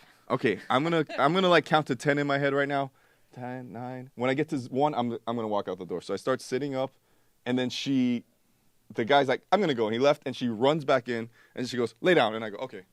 So I lay down, and now I'm deflated. I'm like, I said, it's okay. I'm just going to go. And she goes, no. And she starts up again, and now she's just playing with my wet noodle. It's like there's too much thought in, and I go. Stop right there. Is there a sadder moment in life? No, someone's tugging on your dick and you don't want them to? Yeah. I'm like, it's done. It's cool. She go, this lady's face, and it's a dark room. She doesn't give a. She's a trained assassin. She wasn't even worried for a second. She goes, okay. She reaches up behind her and tears a piece of saran wrap. And I go, what's going to happen now? I don't know what this is right now. And she fucking, like, puts some shit on my ass, some lube, and she's, like, puts the saran... She holds my legs up like this and taps my legs like, hold your legs. And I'm like, okay. So I'm holding my legs like this. And I go, I don't know what's going to happen right now, but I'm going for it. She puts the saran wrap over my butthole, and I go, she's going to lick my ass right now, like, through the saran wrap. To this day, besides the part where when I was a kid, then I put a vacuum cleaner on my butthole, I've never felt this before. She didn't stick her tongue into my butthole. She sucked my butthole. She put her lips around my butthole and sucked, and I was like, never felt that before. Whoa! Dick gets hard immediately. A few seconds, just you shot a load without even jerking off? Yeah. No, she jerked me off, but it was like... How much time between her putting the saran wrap over your butthole and you shooting a load? How much time? 15 seconds to put the saran wrap. God. 5 seconds to shoot. Like, oh my God! She you got hard immediately. Like I was like, I've heard of girls putting their finger up a guy's butt and licking it, and right. She sucked the butthole. She sucked my butthole. So I'm filled with so much shame. I'm like, she's like, and she just throws the towel on me. She's like, okay, cool. Oh my God. And I'm like, does this lady, when she goes to the supermarket and she buys the saran wrap, does the lady know what she's going to use it for? When she brings it home and the kids are like, Grandma, why you buy so much saran wrap every week? Like, oh my God. I go in the car and I go, I can never talk about this day. And then I told what? Yeah, I mean it was. How dare you? How do you even lie to yourself like that? Well, unlike Brian, I've been back like several times now. So. And where is this again? They hit hard times, That's it went from a totally legit place to suck an asshole with saran wrap place. You need to open your shit up a little more and quit judging so much, Oh, he's not judging. No, I had a horrible experience. He's just doing it for comedy's sake. Her hands hurt. She gave me zero massage. If she gave me some kind of massage, I would probably. But you have to be honest, man. Just because you had a good experience doesn't mean you can't accidentally wind up with a demon. Yeah. We all know you can wind up with a demon. That's true. I had an old lady in Pasadena. She was soft hands. It was nice. Don't say names or places.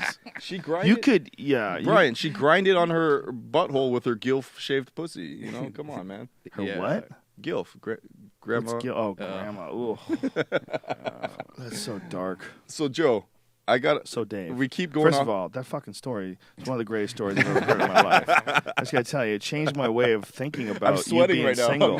I'm Here's the nervous. thing: it's like that experience was so important and so funny, and there's so few people that would express it with the same kind of honesty and glee that you do it with, that it's almost like a disservice to mankind if you decide to settle down. You would have like a real hard time with that. And anybody who wants to stop your podcast is a cultural criminal. Well, this is what I see after traveling a lot. This is what I see in Chinese and Italian culture. And it's like, in this society, there's a lot of crying, oh my God, my husband cheated on me. And it's like, right. Yeah, that's just sort of what guys do.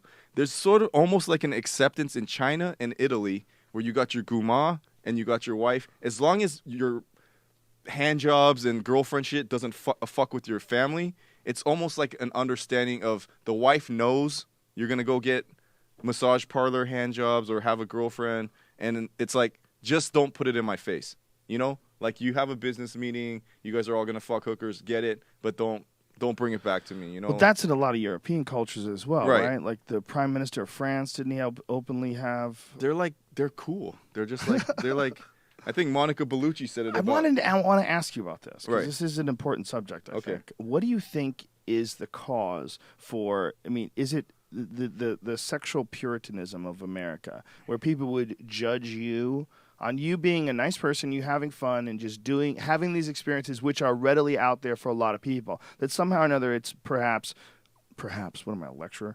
exploitative, or that people would have a problem with the idea of using prostitution. But at the end of the day, you're not really hurting anybody. Is that one of the most important issues to concentrate on? And what is the reason why people do concentrate on it and get mad at you and judge you?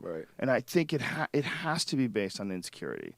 It has to be based on the idea that Are you kidding me? if more men found out what you're doing, of course, they would want to do it too. Well, you had those sex at Dawn guys in here, so there's a lot of like weird religious shit. Christopher Ryan, the guys that wrote the sex at Dawn. Yeah, it's a guy. Right. Yeah. Okay. And so I think a lot of great guy, by the way. I think I owe him. Okay, so I went to the extreme version of that. I just came back from Afghanistan, right? And you know, you're not supposed to judge other cultures, right? And I get there, and I'm staying with a guy who runs like all the networks in Afghanistan, Saad Mohseni, and he's letting us crash at his place. And everyone's like, "Oh man, it's so backwards out there. Like the girls, they wear the burqas, and you only see their eyes. In Afghanistan, you don't even see the eyes. Wow. It's complete. You don't see like mosquito netting. You don't see flesh. Like ghosts. They wearing gloves. The shit goes to the feet. You don't see flesh at all. The dudes, what are they wearing? Flip-flops, sweatpants. They're chilling. And it's like, don't fucking touch my girl. Don't fucking look at her. And you go back to this whole thing with insecurity. That's what it is. It's like, oh, if she cheats on you, if she talks to another guy, yeah, we stone her. We beat the shit out of her. It's like, the reason why the Taliban has no problem getting female suicide bombers is because your life is miserable if you're a woman in fucking Afghanistan. You know? Your husband beats you, and if you go to the police station to complain, then the fucking police beat you for complaining. And it's just like, we had 2 girls that are Westerners, so they didn't have to wear the full burqa, but they still had to like cover their hair and wear jeans and long sleeve shirts or whatever. And they took us to they took me to a calligraphy school to check out that like Arabic like calligraphy style. I love that shit. And they go, hey, if we go to the roof right now, we could see the whole city. It's a beautiful view. I go, cool, let's check it out. So they went up first, and I was like drawing with some kid, and then Critter was with me, and he's like, Dave, get up here right now. Get up here. And I'm like, what? We run up to the thing. The 2 girls, they were all standing on the ledge of the roof, looking out at the whole city. The junkyard tire shop below, the guys working at the tire shop look up and see 2 white girls, and they could see their face. They start jerking off. They pull their dicks out and start jerking off. And what are they saying? Allah Akbar, Allah Akbar. Like in a trance. And I'm like, and you're like, whoa, crazy. It's like, think about how much pussy you already saw today without even trying. Turning on the TV, a Victoria's Secret ad, a billboard. You see flesh. You go to the supermarket. You go to fucking Whole Foods where the bitches are like wearing short shorts, and sex is everywhere. Think about being a horny Arab kid, and then you see a fucking chick, just her face. They couldn't control themselves. Wow. And then they saw us, and then they stopped. But it was like they went into a trance. Like, that's amazing. It was amazing. I was like, I never got so much joy watching another guy jerk off. Those weird levels of like intense religious control. It all control. goes back to sex. Yeah. It all goes back to fucking. Well, whether it does or it doesn't, it's all about control. But when you see that control implemented on people, there's always a rebound from it. There's some crazy reaction to it, some fanatical, explosive reaction to it. Right. Yeah, we have a very real, natural, built-in response to someone trying to control us. Right. And we either go with it full-heartedly and make it like it's our idea, or we rebel against it and we hate it and we go the exact opposite direction, like Catholic schoolgirls who become sluts. Right. No, nothing wrong with being a slut. Right. Slut's a bad word. Love sluts. No slut shaming on the Joe Rogan Experience. I don't believe in sluts. I think there's people that do whatever the fuck they want to do. I'm just saying that I agree with you. This society is whatever. Every society has its problems. For me personally, I think if I were to ever get married, I don't want to get into like some sick swinger shit or whatever, but I think I need to be with like some European or just hold out until they have robots. Hold out until you can be monogamous. The with robots. Actual, what's that shit you just showed me? The Oculus Rift shit. Yeah. Like, Oculus Rift. Don't buy that. Don't buy that. I'm not going to it's going to ruin your life. Until I know that I have to go to the mountains and fucking put up a high fence to keep the fucking crazy. I have some out. of those robots, like the shittier ones, and they're in my closet. I buy every time someone's like, "This is the next best thing." Right. I buy it with that thought. When I go to the mountains and everyone's dead, at least I'll have this. But Well, I don't open the plastic because I know it'll ruin my life. That's too freaky right now. When you're dealing with things like rubber vaginas or fake boxes that you stick your dick into and they gyrate, it's fake. Right. Even though it's enjoyable, it's Right. a pleasurable sexual experience. Right. It's removed from the sexual experience of having sex with a real woman. Exactly. That's not going to be the case 50 years from now. Right. 50 years from now, they're going to have robotics down to the point where they can have a real, bona fide, artificial woman who's warm and feels fucking amazing and is the hottest chick you've ever seen on the planet Earth. Right. And you can have 10 of them in a warehouse charging by solar. But that will help overpopulation, don't you think? Well, it'll help a lot of things. But, overpopulation is most certainly a bad thing. But one of the worst parts about it is that there's a depletion of resources and this sort of diminishing of the value of a human being when there's too many people. Right. That's what I think about L.A. and I think about a lot of places, and it's one of the worries that I have about China is the volume. Right. And I think my personal experiences, I've lived in small towns and I've lived in really big places. I've seen there's a different way that human beings treat each other when they don't see each other as often. There's less of them. They have more camaraderie. There's a number that becomes unmanageable. Right. I don't know what that number is. I think we've passed it. I think in Los Angeles we certainly have passed it. But I think that's hurry up, doctors, with that rubber fake robot pussy. Make that shit quick. I don't think it's doctors. Or scientists or whatever. Yeah, scientists and inventors and modelers and people who are making artificial in the same way, skin. people like adults get weird when they find out how obsessed kids are with video games. They're like, we had Pac-Man. I'm like, okay, look, what's Grand Theft Auto on right now? 5? Yeah. Like when it was on 2 or 3, you're like, wow, because you're like a guy running through a city and it feels like virtual reality. But like you said, the guy still looks a little pixelated and the facial features, they do like the stubble, but it looks still like a computer. I don't know what this says about me, but like when I would kill hookers in Grand Theft Auto, you didn't feel bad. The bodies don't disappear as long as you keep shooting them. So I would just stand over the hookers and keep shooting their vaginas. Oh my God! But it's you shouldn't admit to that. What? Well, my little nephew walked in because there was a time when I got out of prison and I didn't have a place to live, so I stayed with my cousin and I would play like Mickey Mouse and the little kid video games, and then when they went to sleep, I'd play Grand Theft Auto. And he snuck in my room one day, and when someone's in the room, and like someone's in the room, but you didn't hear them. So I stopped for a second. I turned around. I'm like, "What are you doing?" He's like, "What are you doing, Uncle Dave?" And I was like, "Come in, be quiet, don't tell your mom." How old is this kid? He was like 6 years old. He's ready. He was ready. But he's ready to see hookers. But they're like, wait till next one and the next one. I'm like, video games in the next 10 years, you'll be you. It'll look exactly like you. There'll be no glitches where it looks like a computer. Yeah. And so if you're in the game raping, killing, pillaging, that's gonna fuck with your head even more. Like when I played Grand Theft, the third one, after a day of just killing nonstop, I'd walk outside and just feel weird, Yeah. But at least I knew it was still a video game. Brian, there were some images that somebody posted in the Duncan Trussell thread on the Rogan board about another new technology that was akin to the NVIDIA technology that looks absolutely insane. So, yeah, I believe it's from Activision. See if you can find that, if you could pull those images up, because what they're doing, the virtual is going to be like really intense. I can't wait for that robot pussy. The robot, the red physical ribbon robot pussy, the physical carbon-based, artificially created robot. Like, what's her face? What was that girl's name in Blade Runner? Who's it? Oh, Daryl Hannah. Yes. Look at that. That looks crazy. Dude, that's incredible. I mean, it's yeah. Dude, I met Daryl Hannah in 1994 Yes. at Cantor's Deli Nice. in L.A., and she was so incredibly normal. Like, just a normal chick hanging out with her friends. Her friends were totally normal, and for me, it was a very educational experience because I never thought that some woman who's, first of all, an attractive woman, second of all, a super famous super famous actor, right? And she could be with a couple of her friends. I think it was 2 guys and another girl, and I could be with a couple of our friends, and they were sitting next to us and invited us to talk to them, just engaged us. Right. Like they were doing some game where you name the state. And what's the capital or what's the state motto? Right. That's what it was, what's the state motto. And they were like engaging us. Come on, help out. Like we They were like friendly, super friendly, like any normal person who you could sit next to if you were in a booth by, Yeah. And that was cool. It was really cool. It was really cool because it was like, oh, these like movie star people, they're just fucking people, man. Right. They're just fucking people that someone turns a camera on to. Right. But like, that's not gonna happen when we all fuck robots.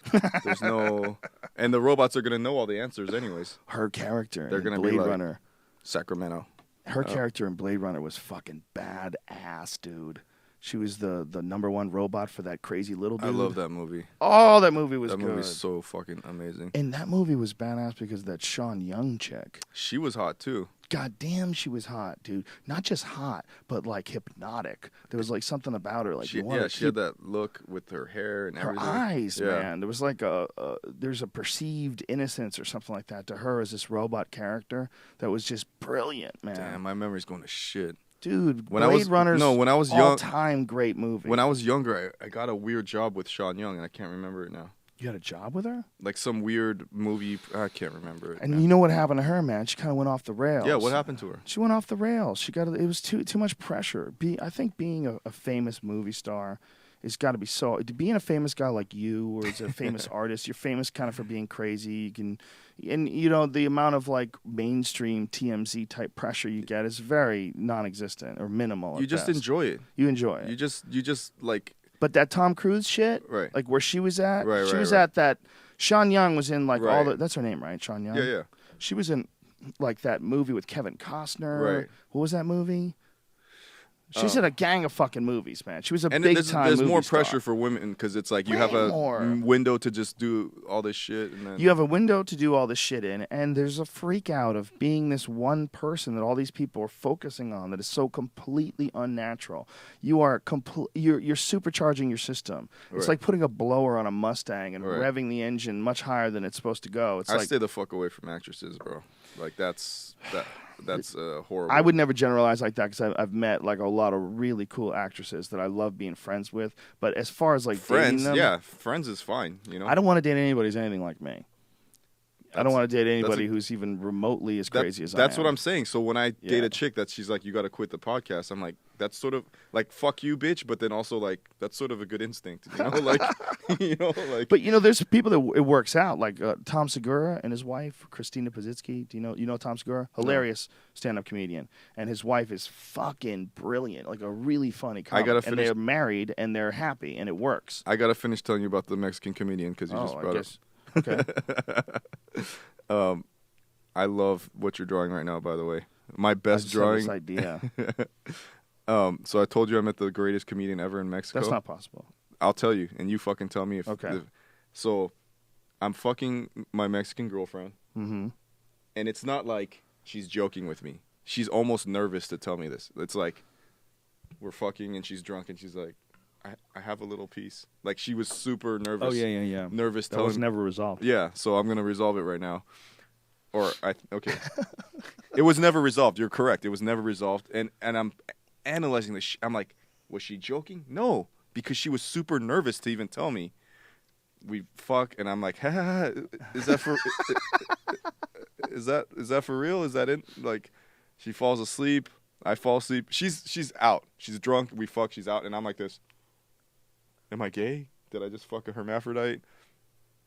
I don't sleep at all. The next morning, she has to get up early to go to work. I go, hey, you remember that thing you said last night? She's like, what? She's like, you said something last night. And she's like, I got to go. She like runs out. And I'm like, whoa, no closure, no whatever. Oh, shit.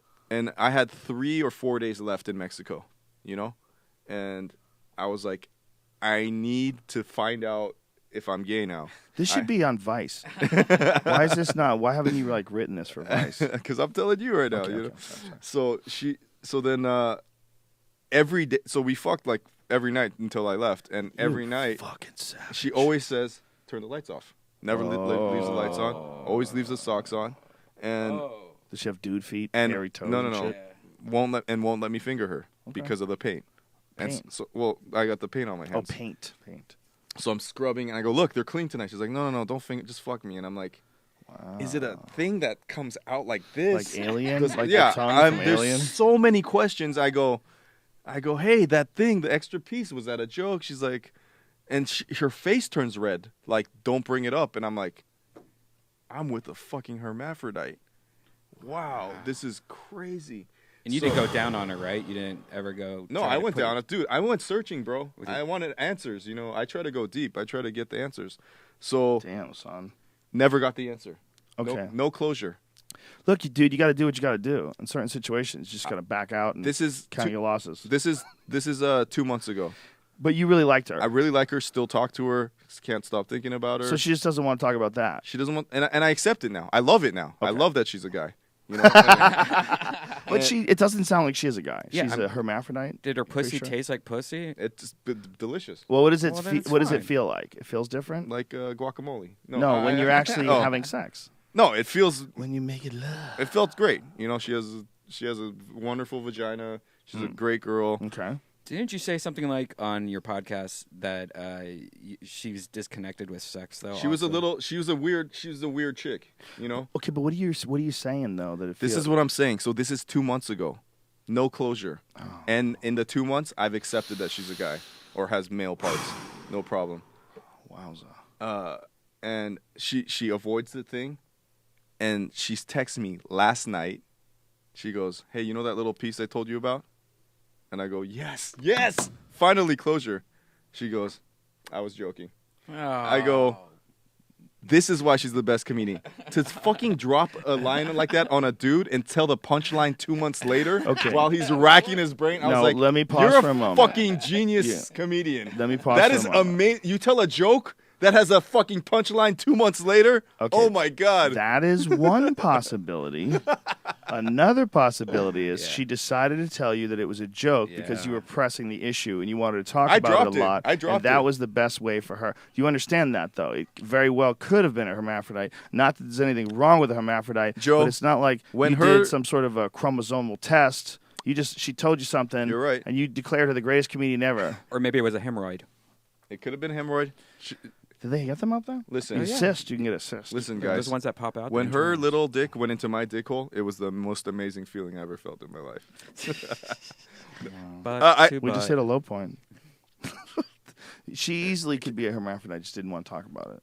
Yeah, That's a good way to say I was just joking. How do you deal with people? This is a good question for you.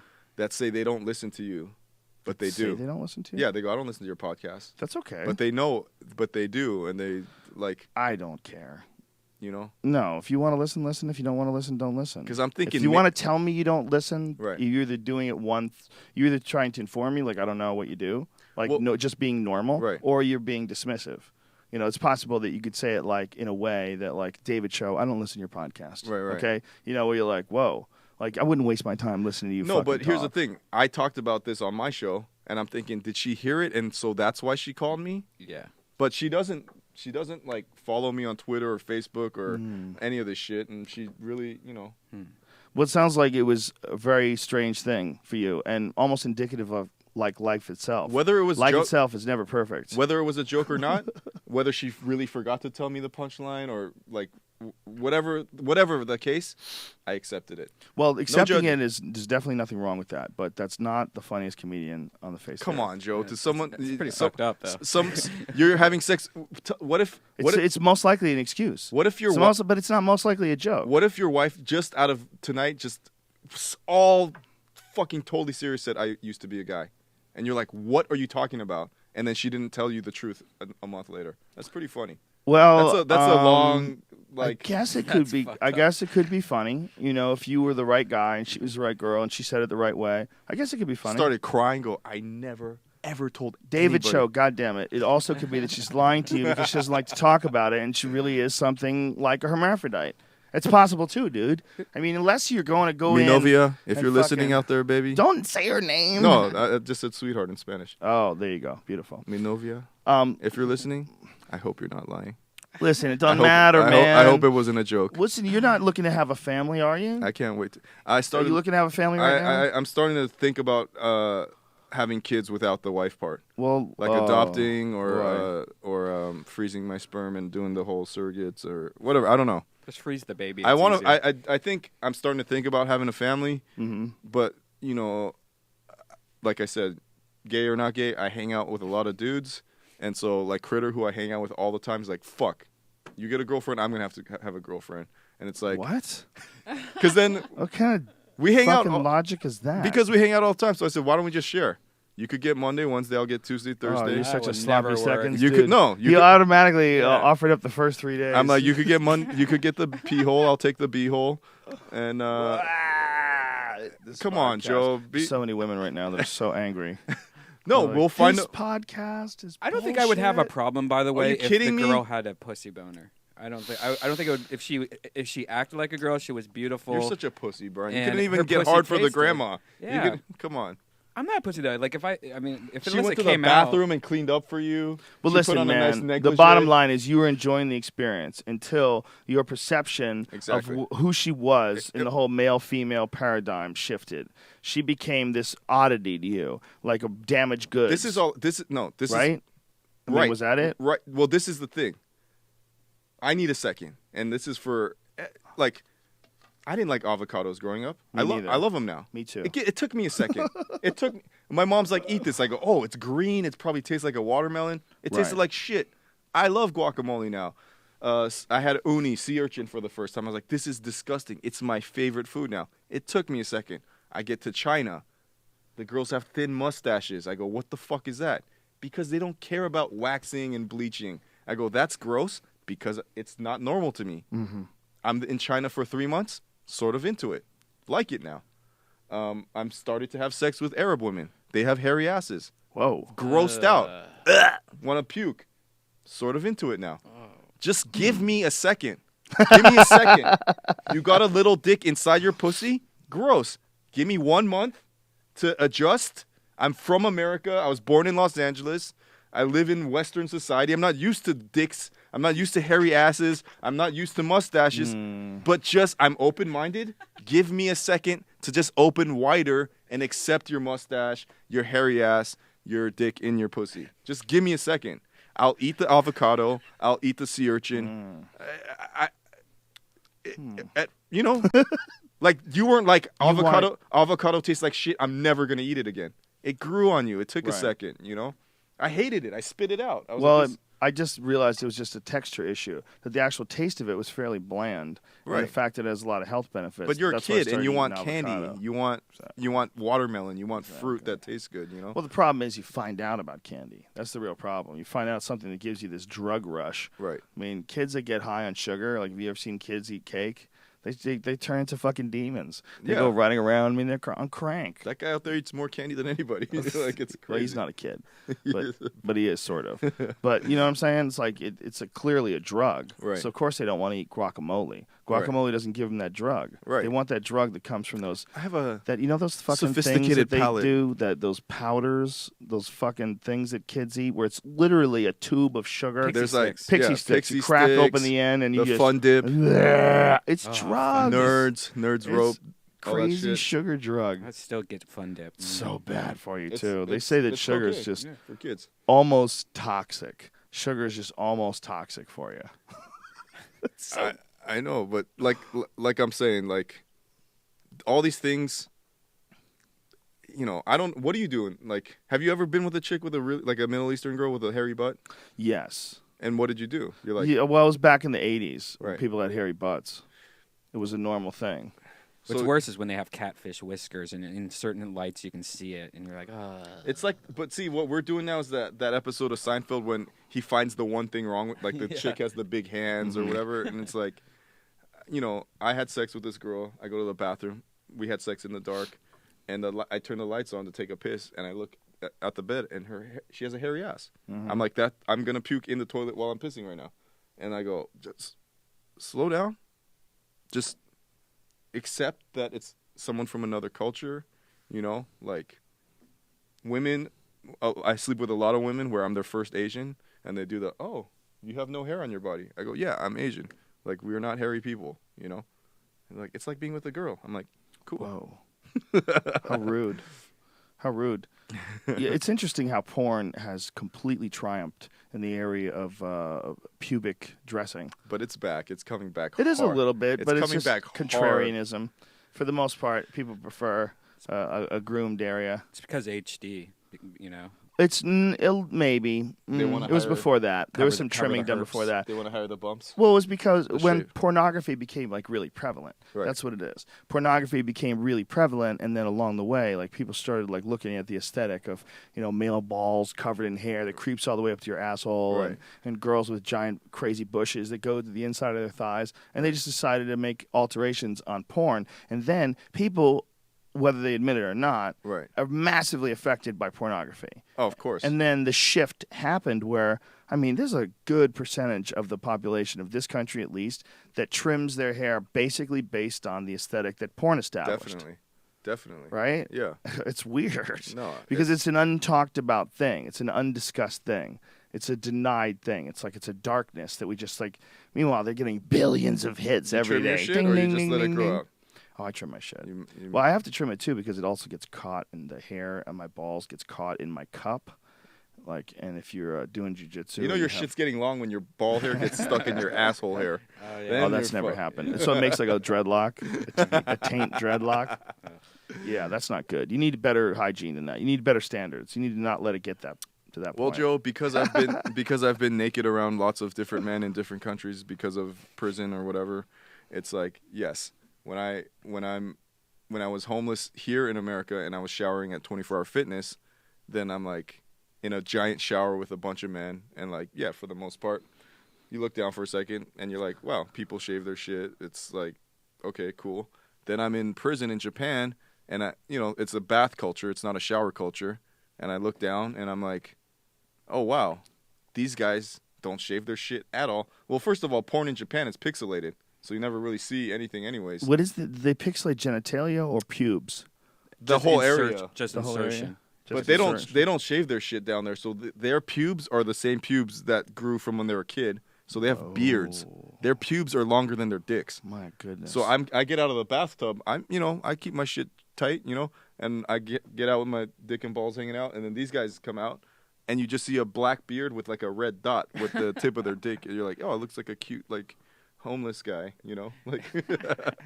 But yeah, those things are all informed by pornography. They don't watch in Japan. They don't watch American pornography, so of course they don't shave their shit.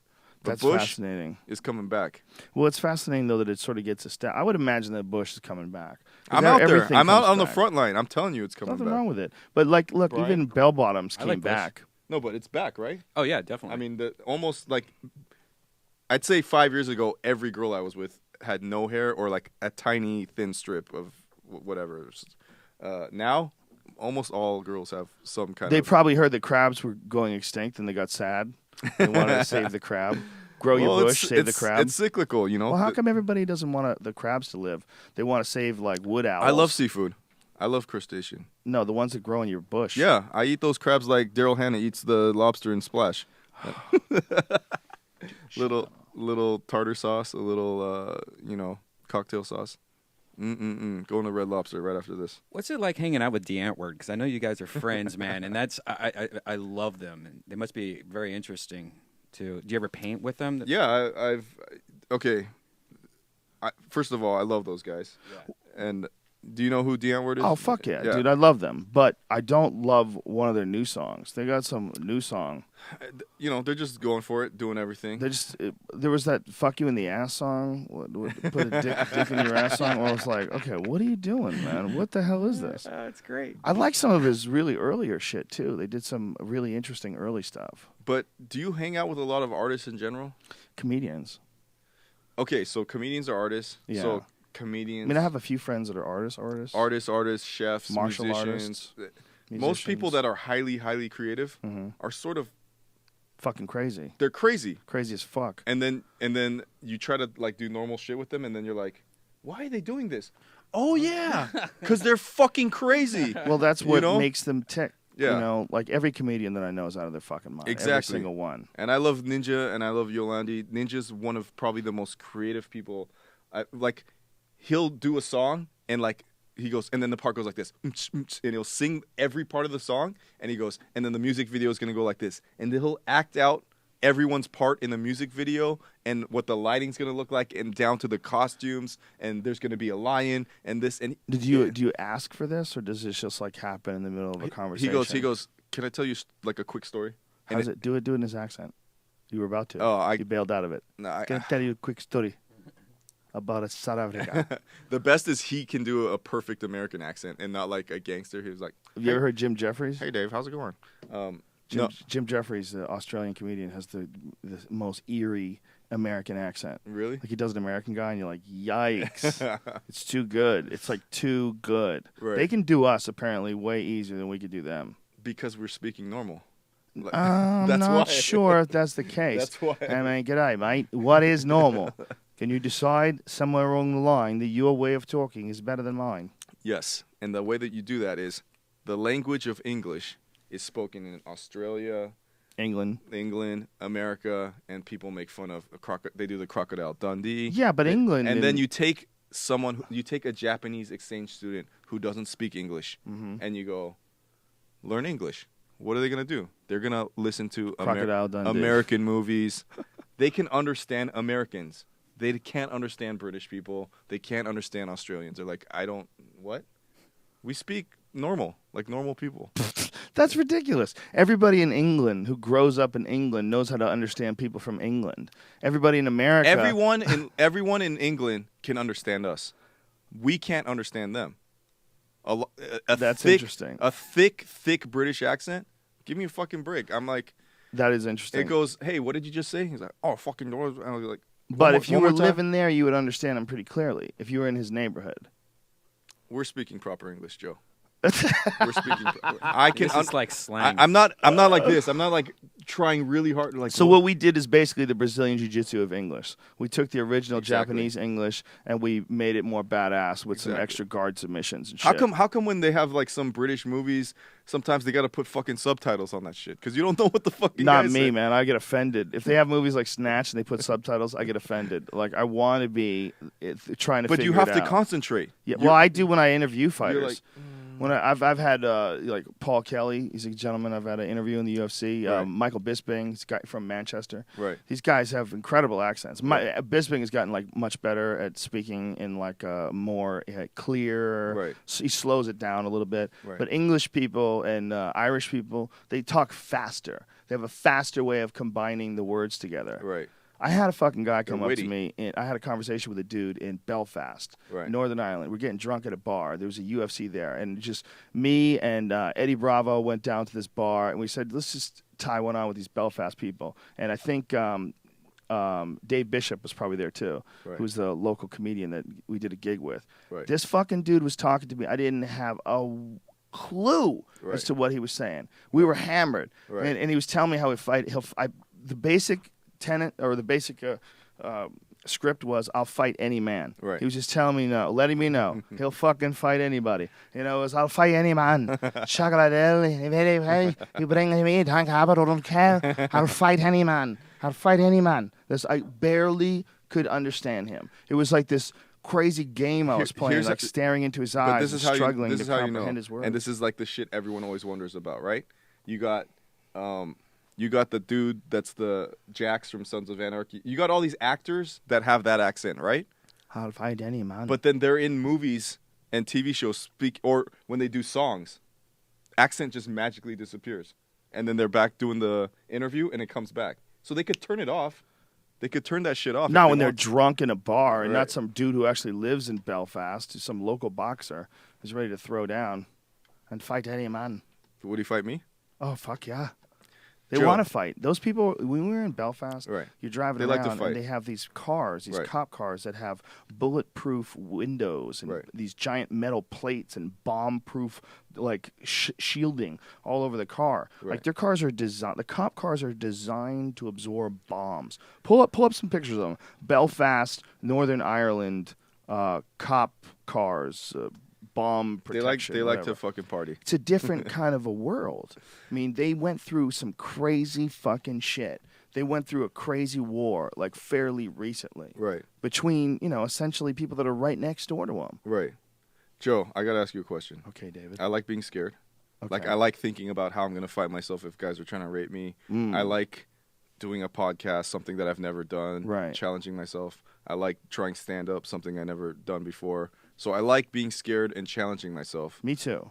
Never been in a professional fight. I've used to fight all the time when I was a kid. I'm 37 now. I haven't been in a real fight in over 8 years now. Mm-hmm. If I wanted to have one like shitty pro undercard fight, how much training would I have to do? You'd have to do a lot. A lot. Like for a year? Years. If you want to be safe. I don't want to be safe. Well, here's the thing.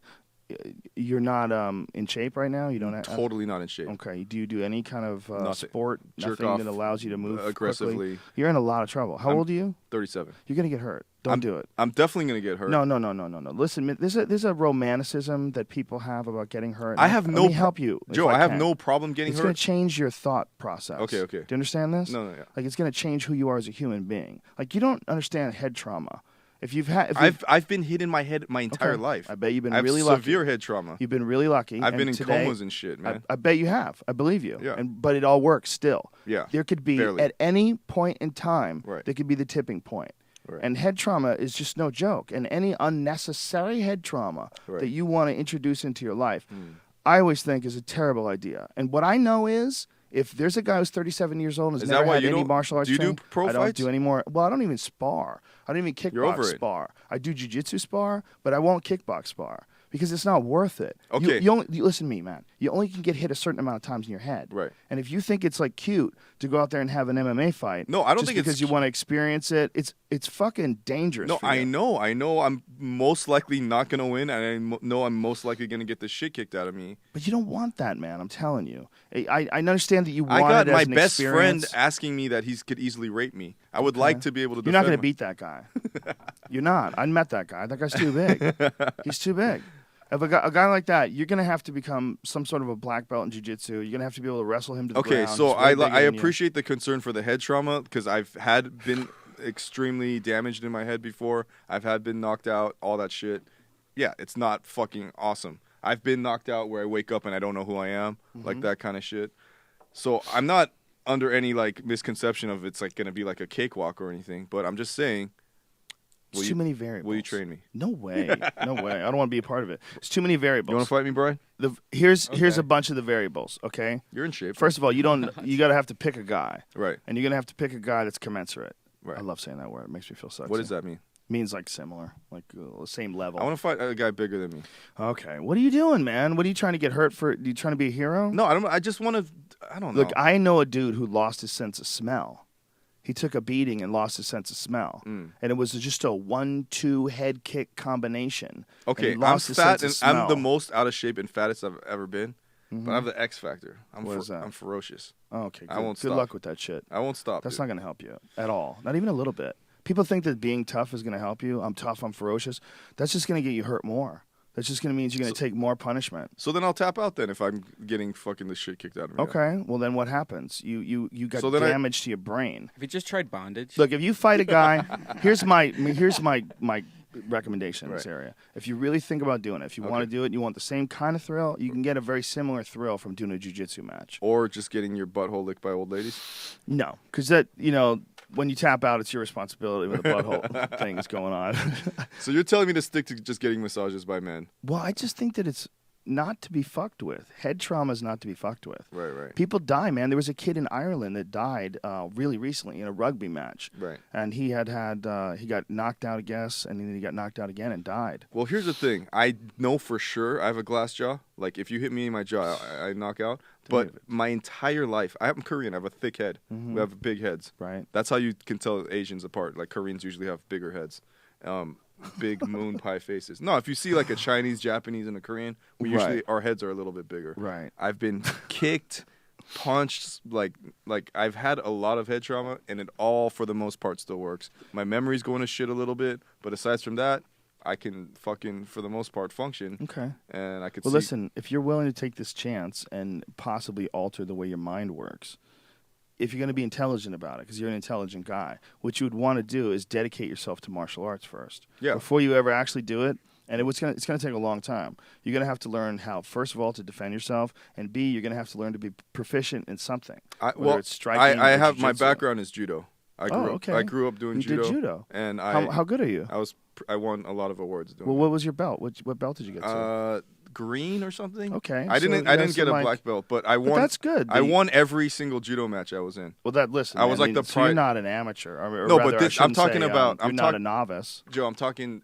15 years old was the last time my life. Yeah, but there's an understanding there. Like I wrestled in high school. And there was no punching in judo, but I never lost. I wrestled in high school, and I didn't do any grappling again Right. until I went to jiu-jitsu, which is like almost 10 years later. Right. And I remembered it like instantly. It just like came right back to me because your body develops as a Right. young man, understanding how to pin someone, understanding how to grapple and get gable grips, and how to use your hips to sprawl. Right.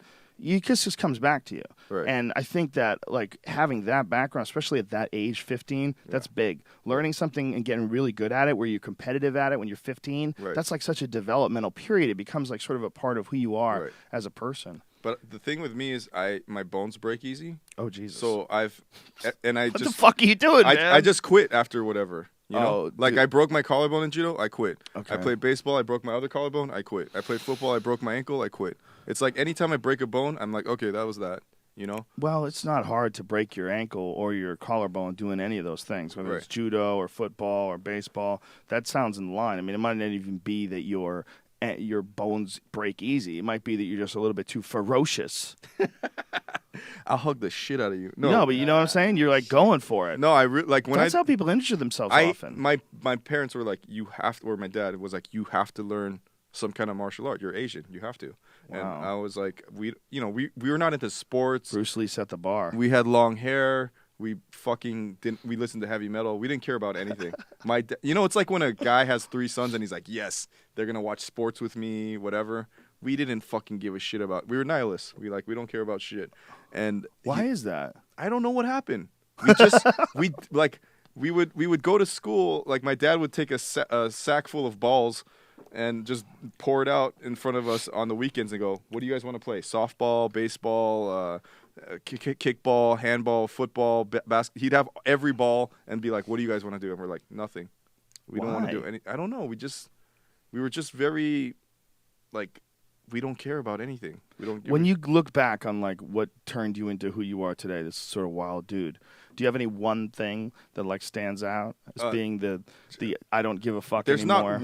There's not moment? one like incident, but it's a combination of racism, humiliation, and like just never getting laid.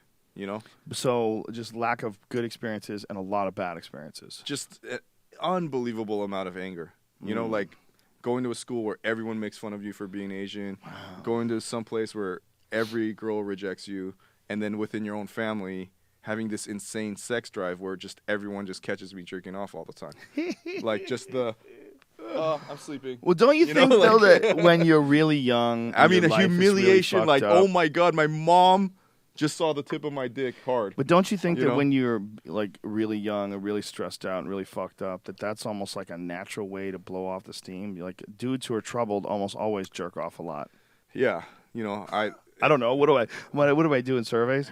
No, there's no census attached to anything that I've said here. I'm just talking shit. No, I know, but you're right. Like I would go home and I'd just be full of aggression, and I'm like, and I just wasn't good at sports, so I'm like, I don't even want to try this shit. But then when they told me in football you could hit people, cool, and then like, yeah, I don't even know how. So you're angry. You wanted to hit. Very angry, and the thing with judo is, that's another thing that my parents made me do. I didn't want to do it, but it's like I also didn't like people throwing me around.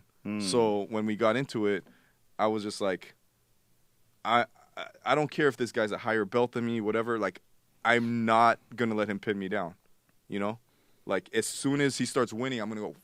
Like I just went there. I'm gonna go fucking crazy. And well, what you should do. I became the pride of my dojo. They sent me to all the tournaments, and I was like the reluctant, like I don't want to be here, but okay, fine, I'm here. I'm gonna win. You were the pride of your dojo. Yeah, I won every like trophy thing and then I broke my collarbone. I was like, okay, that's the end of my. Is your collarbone okay now?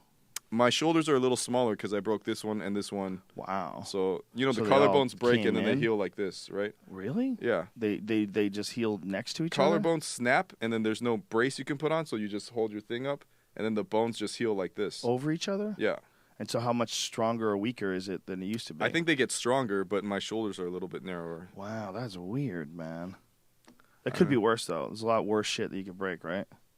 I'm not scared of pain. Like, I've been burned. You sound like a guy who's doing his like interview thing for like King of the Cage.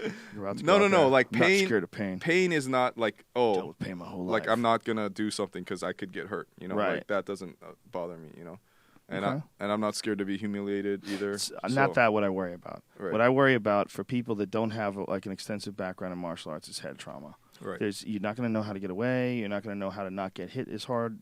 You're not going to know how to protect yourself. Well, judo, all we do is for the first few months learn how to fall down. Mm-hmm. So I do. That's good. Like jumping over someone and then tucking into a roll and all that shit. Like, Mm-hmm. you know, I know how to fall down. I'm worried about you getting hit. That's all. Right. I mean, it's just part of MMA. I appreciate your concern, and this is something I'm probably not gonna do, but just wanted to throw it out to see what your thoughts on it were. I've seen people take some serious punishment and change them as a human being, change the reality of their life, right, impair their function. Right. It's real. No, I know that. I've seen it happen not just from MMA, but I have a friend who got hit in the head with a golf ball, and he wasn't the same for almost a year. So he said for like 6 months he was fucked. Fuck. Just every day, massive headaches and depression, and that can happen. Who hit the golf ball? Some dude, he got hit with a line drive right in the side of the fucking Like while he's playing golf or just sitting at his house? He was on the golf course, and fuck. An errant ball hit him in the temple, and he got fucked up, man. He went down hard, just like totally knocked unconscious, fucked up for a long time. So my point is, like, that can happen from a kick too, man. That can happen from a knee. You could be diving for a takedown, and some guy comes up with some flying knee and separates your fucking vertebrae. Right. It's nasty shit, man. You can get really, really hurt. If you really want to do it, though, what I was going to say is, what you should do is make it a vice thing. Have them follow you with cameras. Right. Start, like, a real training thing and have them check in on you every couple months. But do it in a way where you're not going to hurt yourself. Go to a gym. Where's the fun in that? You can minimize the amount of damage that you take with intelligence, right, by actually learning some skills. And so, if you really want to do it, will you have me back on the show if I'm in a wheelchair? Oh, of course. If I'm stuck, I'll in a have you wheelchair? back on the show if you talk to me through a thing in your neck. Joe, I should have listened to you. You were so right when it came to not doing MMA. Yeah, I'm not saying that anybody should not do MMA. I think that if you're going to take risks, it's ridiculous to take risks that have within them the possibility of massive trauma and not do it correctly. Like, you could get knocked out. Obviously, look, Anderson Silva, who's the greatest mixed martial arts fighter of all time. Right. He's the master. He got knocked unconscious. Joe, anybody can. The stuff you're telling to me is complete common sense. Mm-hmm. It's but good. There's no but. It's just you're making sense. Right. And the thing is, you're telling me this shit, and it's not like, oh man, Joe's talking crazy. It's like, you're being a good guy, giving me the wisdom of, you know, all the stuff you've seen and learned. Okay, yeah, there is a but it's weird. Like, I just got. Did you see the Vice HBO series? Yes. It's just like suicide bombers, you know, pirates, like all dangerous shit. Right. They asked me to be for season 2 one of the hosts. And I just got the assignment list of things, you know, of places to go. And it's every single place I could die, you know? And it's like, there's nothing about that. And I don't know what this says about me, but there's nothing about that where I'm like, oh, I'm scared of my life. Or, you know, I'll go anywhere. I don't give a shit, you know? So. Well, then you're the perfect guy for the job. Yeah. Because me, I'm at home going, boy, I wouldn't want to be fucking David Choe right now. Yeah, well, that's why when the things you tell me about hurting myself, those things that's not a deterrent for me. But I guess dying is dying. You're just dead. But listen, man, being in a wheelchair is you're traumatized. I would never want someone like me right. doing something to me that I could do to me. Right. I would never want someone planting a fucking shin on my head the way I know I can do to somebody. Right. I would never want someone kicking me in the body, punching me in the face the way I know I can do to somebody. Right. I would never want someone who knows how to strangle me the way I could do to me if I didn't know what the fuck I was doing. So what I'm saying is, if you are going to engage in mixed martial arts, you got to get proficient at a martial art in order to be able to intelligently defend yourself. Because if you can't intelligently defend yourself, someone who's good is going to really fucking hurt you. And there's not a goddamn thing you can do about it. It's not going to be a fight, man. You think it's going to be a fight. Right. But unless you find someone who's a novice, it's not going to be a fight. It's going to be a slaughter. No, unfortunately, I'm better at defending myself than being offensive. Like that's all nice and good, but if you get a guy who actually knows how to fight, you're fucked. Right. If you're not careful and you go in there against some Division I All-American who fucking puts you on your back in 3 seconds and starts smashing your face with elbows from an impossibly strong body that's been throwing other bodies around its entire life, and you just thought you're being cute because you're an artist who likes to fuck chicks and you never work out, and you're like, oh, I'm just gonna go in there and take an adventure.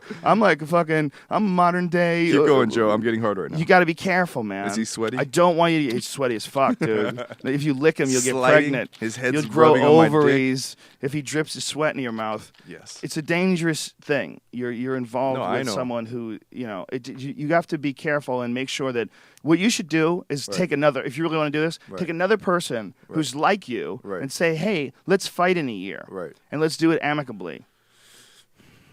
Let's get together and let's both experience this, and it'll probably make us like each other more as a person. Super steamy what you just described. It was almost like a gay sex scene. Like, a little bit. I'll do this to you. And I've seen it too many times, man. I've seen people who think they're tough guys go in there and get really I don't think I'm a hurt. tough guy. I don't think I'm a tough guy. I understand. I don't think I'm going to go in there and you kind of described yourself as being pretty ferocious and durable and really good at judo and the pride of the dojo. So although you might not think you're a tough guy, you think you're proficient. No. Well, I think I'm able to protect myself from getting those things. But that's all nice and cute. Like, I don't know if you find somebody who actually knows how to fight. Right. You don't know how to protect yourself. Just do it. Shut the fuck up, dude. Seriously, I'm trying to help the guy.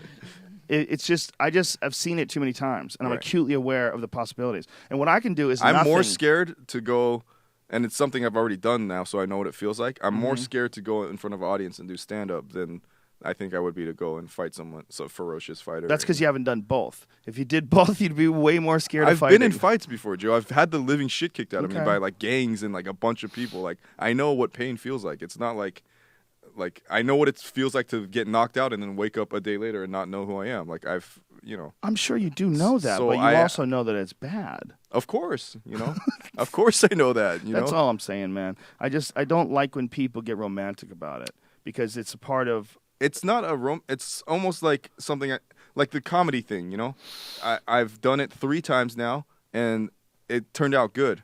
But I didn't go in there with that. I was like, oh, I'm going to bomb, and people are going to boo me, and this and that, and I'm prepared for that, Right. But it didn't turn out that way, but, that's good. Yeah, I'm not going in there going, I'm going to be fucking Eddie Murphy, I've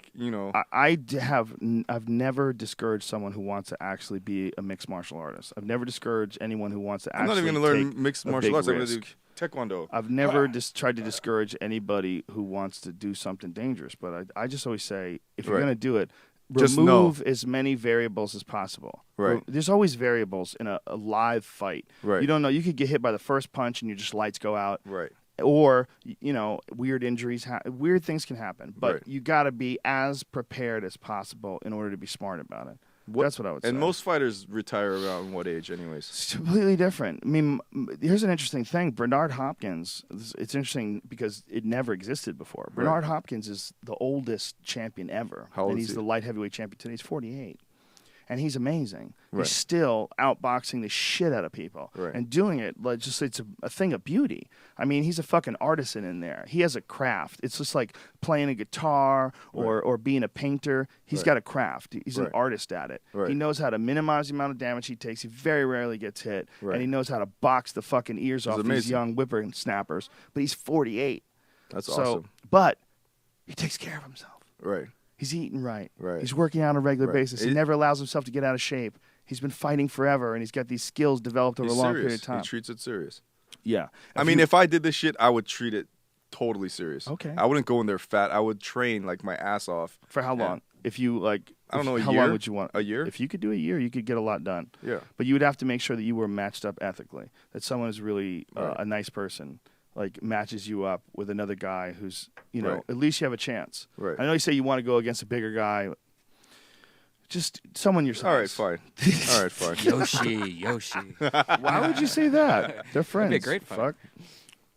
Yeah, I don't know. I wouldn't want to fight Yoshi. Yoshi's got that to the death look in his eyes. Yoshi might take things into the basement. He might invoke the Dark Lord. You might see some fucking hellfire in his eyes.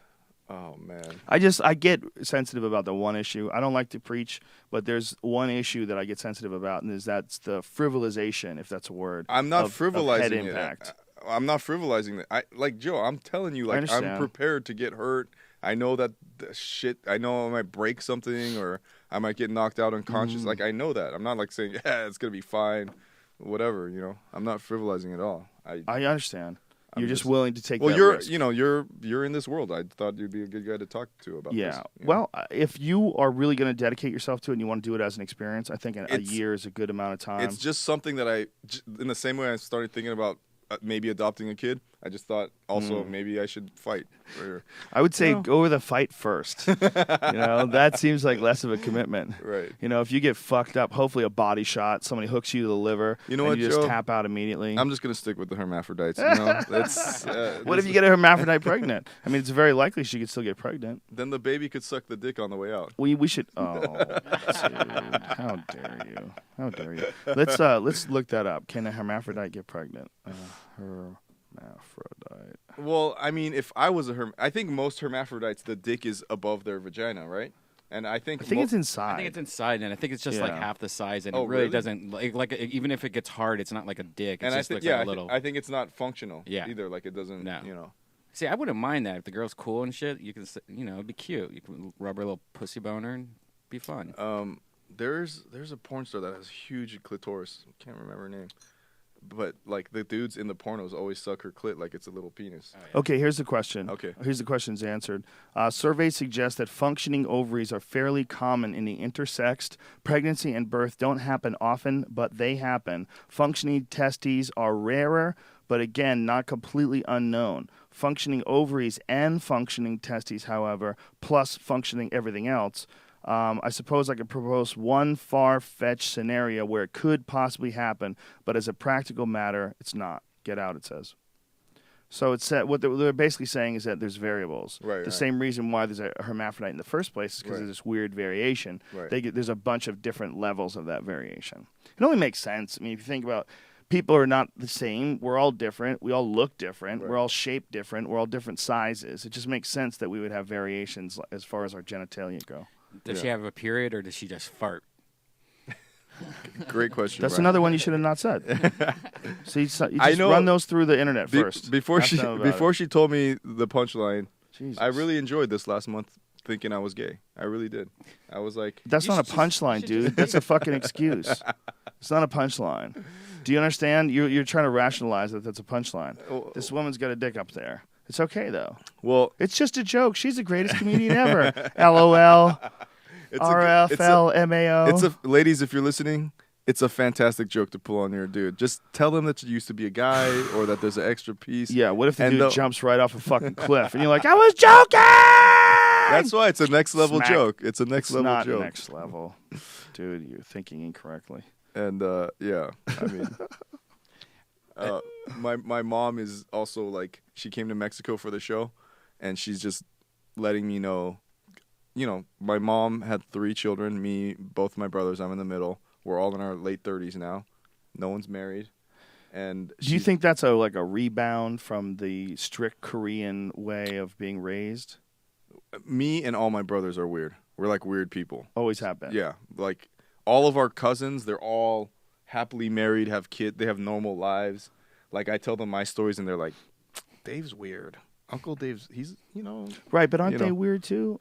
Aren't people that are suppressed and I think everyone's keep it inside? Weird. Yeah, I think you're talking. I think I'm normal. And I know that sounds, Dave's crazy, he does crazy shit. And he thinks, I think I'm the most normal person because I live like how I think you're supposed to live. And then I meet these people that just do what society wants them to do, and it's crazy to me, and they withhold.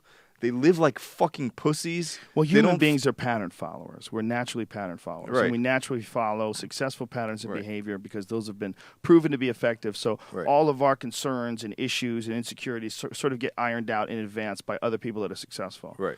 So when we follow the society pattern that's set up right now, the society pattern is, get married, get divorced, lose all your money, get married, stay together, have a family, get married, it depends grow what you apart, want, get married, be super happy. There's a few different possibilities that can happen to you. Right. There's a bunch of different ones. Right. But you have to follow like the natural paradigms. Right. If you don't, there's something wrong with you. And people who are following them, they don't want to be around you. Like especially like wives. Right. I'm sure you have friends Oh, that of have course. wives that do not want David No. Choe being around. No, they hate me. Because David Choe's talking about getting his butthole sucked out of his body by some crazy woman. Look, I got advice for people, but it's not for married people. It's not for everybody. My advice is for people who don't want to be like if you. Well, you're not giving advice. You're giving out experiences that you feel are very positive experiences. People like to go, and people can learn from them. Yeah, and people go, "Oh, Dave's lucky. It's like he won the lotto with the Facebook shit and this and that." I'm like, I've been successful at everything I've ever done.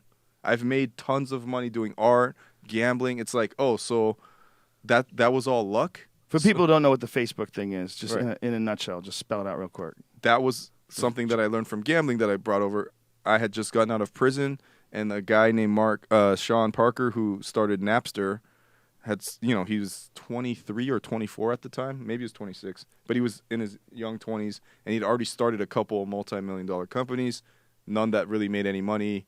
Plaxo didn't make any money. Napster got sued for, I think, $1 trillion. So this was his next project. And this whole time, he was a fan of my art. He's like, Dave, I got to get a painting from you. Like, you're a sick fuck like me. I need to get a painting from you, but I'm being sued right now. I can't afford it, this and that. And so when Facebook came up, he's like, look, there's this new social media site that connects college kids. And I was like, that sounds gay. And he goes, and we have some financial backing, so now I could finally pay you to do a painting. And I said, or if you want, he's an innovator. He's like, I'm going to fucking, this shit is going to take over the world. I'm going to change the world. This is good. If you don't want, then I could give you stocks in the company. And I needed money because I needed to pay my lawyers. I needed to pay all my ex-girlfriend, my friends. I needed to pay everyone back. And I said, I don't know about social media. I was never on MySpace. I was never on any of these things. I said, you know what? I believe in this kid. So I took the stock. Stock ended up being worth hundreds of millions of dollars. So overnight, that made me, I guess, the highest living paid artist in the world, which is pretty cool. But before that, I was pretty successful at everything else I did. And why do you think that is? Well, I just came back from this conference in Norway of all the top chefs in the world. So I'm like, this is cool. I like this. I'm in a new environment. It was sort of like... Did you go with Bourdain? Bourdain didn't go. That's why I went. David Chang, who has Momofuku in New York, goes, Bourdain, please come. This year is talking about guts, about being brave. And you come, and Bourdain's like, are you kidding me? I'm not going to fucking embarrass myself in front of the top chefs. I've been out of this game. Like, he's like, Dave, you should go. And so I'm like, what am I going to do? And I just started thinking I want to start doing stand-up. So Dave Chang was like, Dave, why don't you come? I'm like, you'll be the first non-chef that's been asked to speak at a fucking chef conference of 600 of, like, the top Michelin star chefs. And I don't know these people. I get off the plane, and they're like, Dave, we're going to eat at Nomo tonight, you know? And, or Nola. Sorry, I said it wrong. I'm fucking retarded. They were eating at Nola tonight. I'm like, oh, Nobu? And I'm like, oh, there's a Nobu in Copenhagen? Nola is the fucking #1 voted restaurant in the world, like 4 years in a row.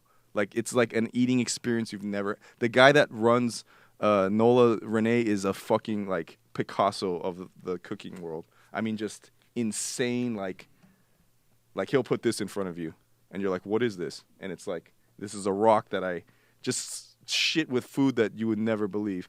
And so I'm here with these highly, highly successful people that are like, you know, fucking Dario Cecchini, fucking, I can't even remember all their names. Alex Atala from Brazil. They all have the #1 restaurant in their city, you know, the guys in LA. And this, for me, it's amazing because Dave's like, you know, we're not going to be able to pay you. We can get you out here, but you will never have to fucking wait to eat at any of these restaurants ever. And I'm like, I'll do it just for that. And I get there. And so I don't know who any of these people are, but they are the fucking champions of the cooking world. And so I got to hang out with them for a week. And it's, you want to talk about following patterns of success? I mean, first of all, they're all angry.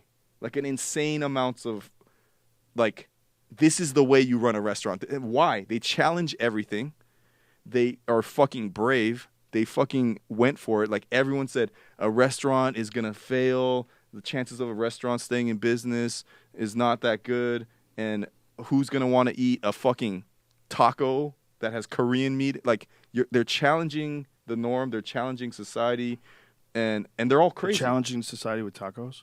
Just whenever you go to a restaurant and you like, well, that's the thing is I went there and I was like, I don't know, I don't even know why I'm here.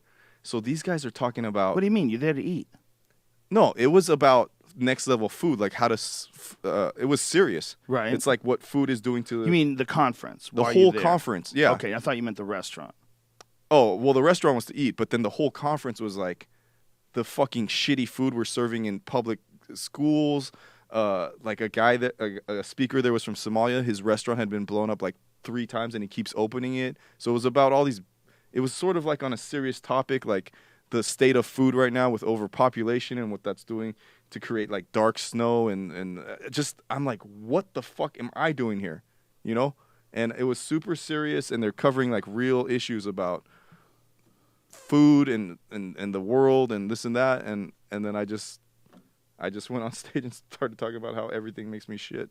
That's all I could do, And so you tried to do stand up? I did stand up, and it was. How did it go? It went amazing. Like, that's hilarious. Yeah, it was fucking awesome. Like I puked before. I went for a walk, and I was like, the girl before me was a 10-year-old speaker that talked about how she changed the way people eat in Africa off her blog, and I'm like, I need to kill myself right now. Oh my God! I was like, she's 10 and she changed the way they eat in Africa. Yeah, she started a blog about how people are starving and everyone's crying and clapping, and I'm like, holy shit! I was like, I can't go up there and try to sound like I'm a food guy. And wow. I just talked about things that give you diarrhea. Well, I'm Asian, What does that mean? I grew up. I'm Asian. I grew up in America. Asians aren't supposed to eat lasagna. They're not? No. Why? There's no cheese in Korean food. There's not? No, there's no cheese in Korean food. So you can't eat lasagna? So thousands of years of Koreans eating rice and soup and Korean seaweed and shit. Korea poo wine.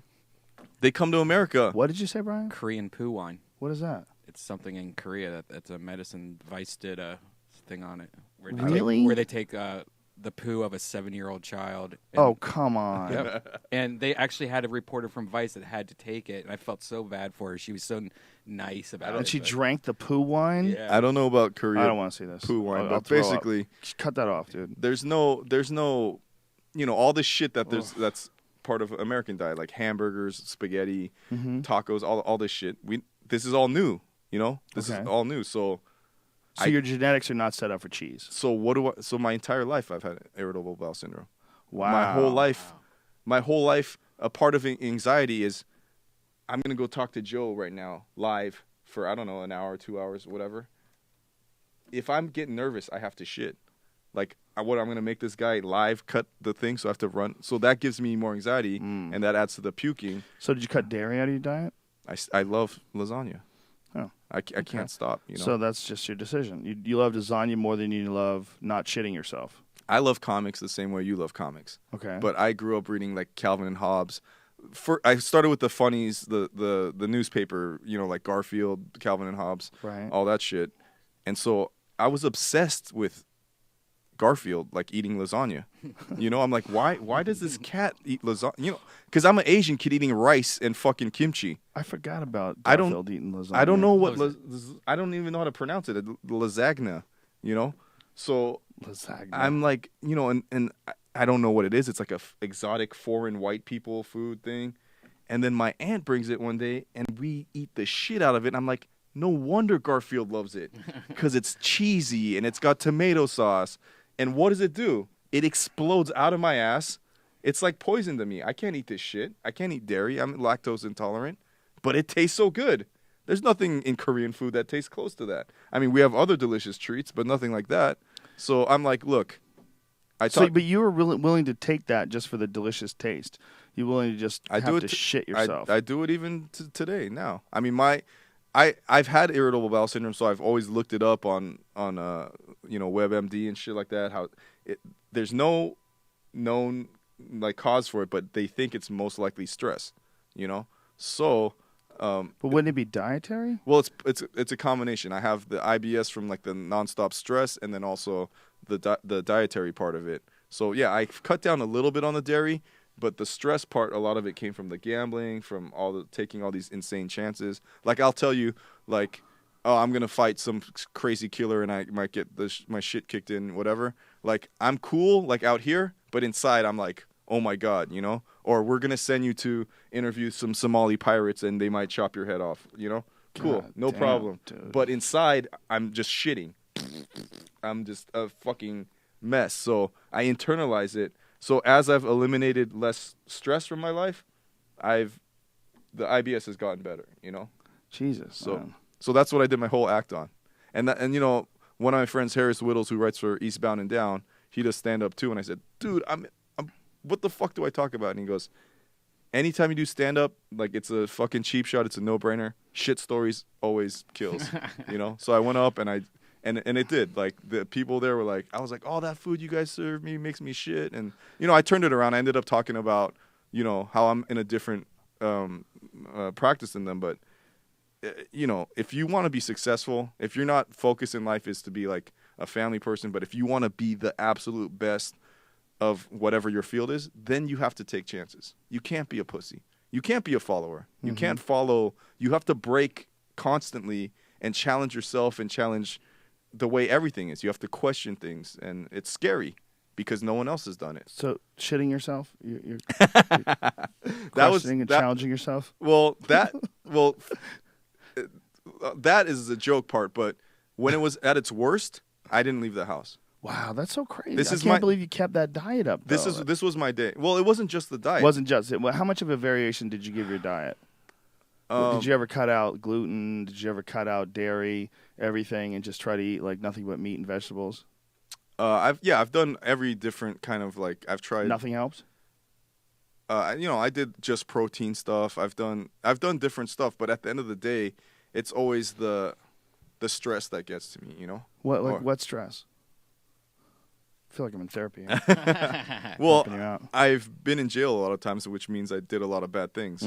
So, yeah, I used to, like, constantly be looking over my shoulder. So that's the stress. That was when I was younger. Then the gambling, every week, I would put my entire life savings on the line. So it's like, wow, I'm in Vegas. Someone else is, like, having a good time, going to a strip club, whatever. I'm risking everything I've ever worked for right now.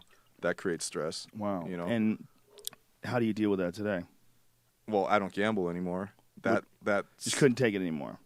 It's just stupid. There's no reason for me to gamble. When you made as much money as me, it's just retarded to gamble. Right, because you get caught up and lose it all. What's the point, you know? And it can happen, right? People have done that. Especially when you go to Macau and they're like, do you want to fucking bet with $1 million chips? Oh, my Jesus Christ. You're like, that makes me so nervous. It makes your dick shrivel up into your body, you know? When I pass by those tables in Vegas and I see someone who's willing to bet like $25,000 on a roll of roulette, you know, I've seen it happen. No, that was me. What a crazy move That's the pink chips. Oh. And I got to the point in Vegas where they knew me and they would let me bet $250,000. Dana White won $7 million one night in Vegas. And he's lost as much as $1 million. You guys should get together and make out. Well, that guy has made a shit ton of money doing UFC, and so to get his dick hard, he has to bet like that. You know, to get his dick hard. That is a he's not gonna sit expression for gamblers, isn't it? Get his dick hard. Yeah, what's he gonna do? Sit at a table and play $20 blackjack? Like nickel slots. Well, what is it about people that love? First that of all, UFC. A lot of thrill? UFC takes place in Vegas, right? Yes. So he lives in Vegas. Okay, so that's the horrible. UFC office is in Vegas. And if he's an addict, then he's dangerously, like, that's a horrible place to live. Yeah, but he's getting away with it because he's rich and he makes a lot of money. Right. And he figures out how to do it, and he's good at it. Well, see, in Vegas, they cap you off. You know, you can't bet the way you do in Macau. Well, that's one of the reasons why we stopped being at the Palms. They cut back his limit. They cut back his credit. Right. Because he was killing them. Yeah, if you have a shit ton of money, if you have a bankroll and you know how to gamble, you could fucking knock one of those casinos out, and they'll fucking, yeah, it's a good feeling. That's hilarious, man. Yeah. That's so crazy and dangerous and wild. The idea of betting that much fucking money. So glad I don't have that. I don't have that at all. No, well, how did you think I got to that point? Oh, I'm sure I could get that. Don't get me wrong. You bet with your life savings and win-win till you get to the point where you're like, oh, now I'm like those guys betting $25,000 a hand. Well, you're a smart guy, and you also know that there's some ways as a gambler, in quotes, you could sort of minimize the risks, and it's by being very intelligent about what you're doing. Right. That's exactly what I'm telling you about MMA fighting, Right, but with much more everlasting repercussions. Because if you get Right. broke, you're a smart guy. You'll figure out how to get money again. You already know the drill. You know how to get rich. But I'm not trying to be like a professional fighter with a long career. I'm trying to have one. I understand, but I'll tell you what. You get one a fight whole could kill me. Yeah, Thiago Alves in one fight could change your fucking life. Right. That motherfucker would change the whole rest of your life with a couple of knees. It's just you got to make sure that if you're fighting someone that they're like you, a guy who's not necessarily a lifelong expert, maybe has a little bit of martial arts, and you got to get good at protecting yourself against strikes. That's the big one. Because it sounds like if you have a judo base, you're probably a really good grappler. Judo guys are notoriously strong core strength, hard to take down. I give amazing bear hugs.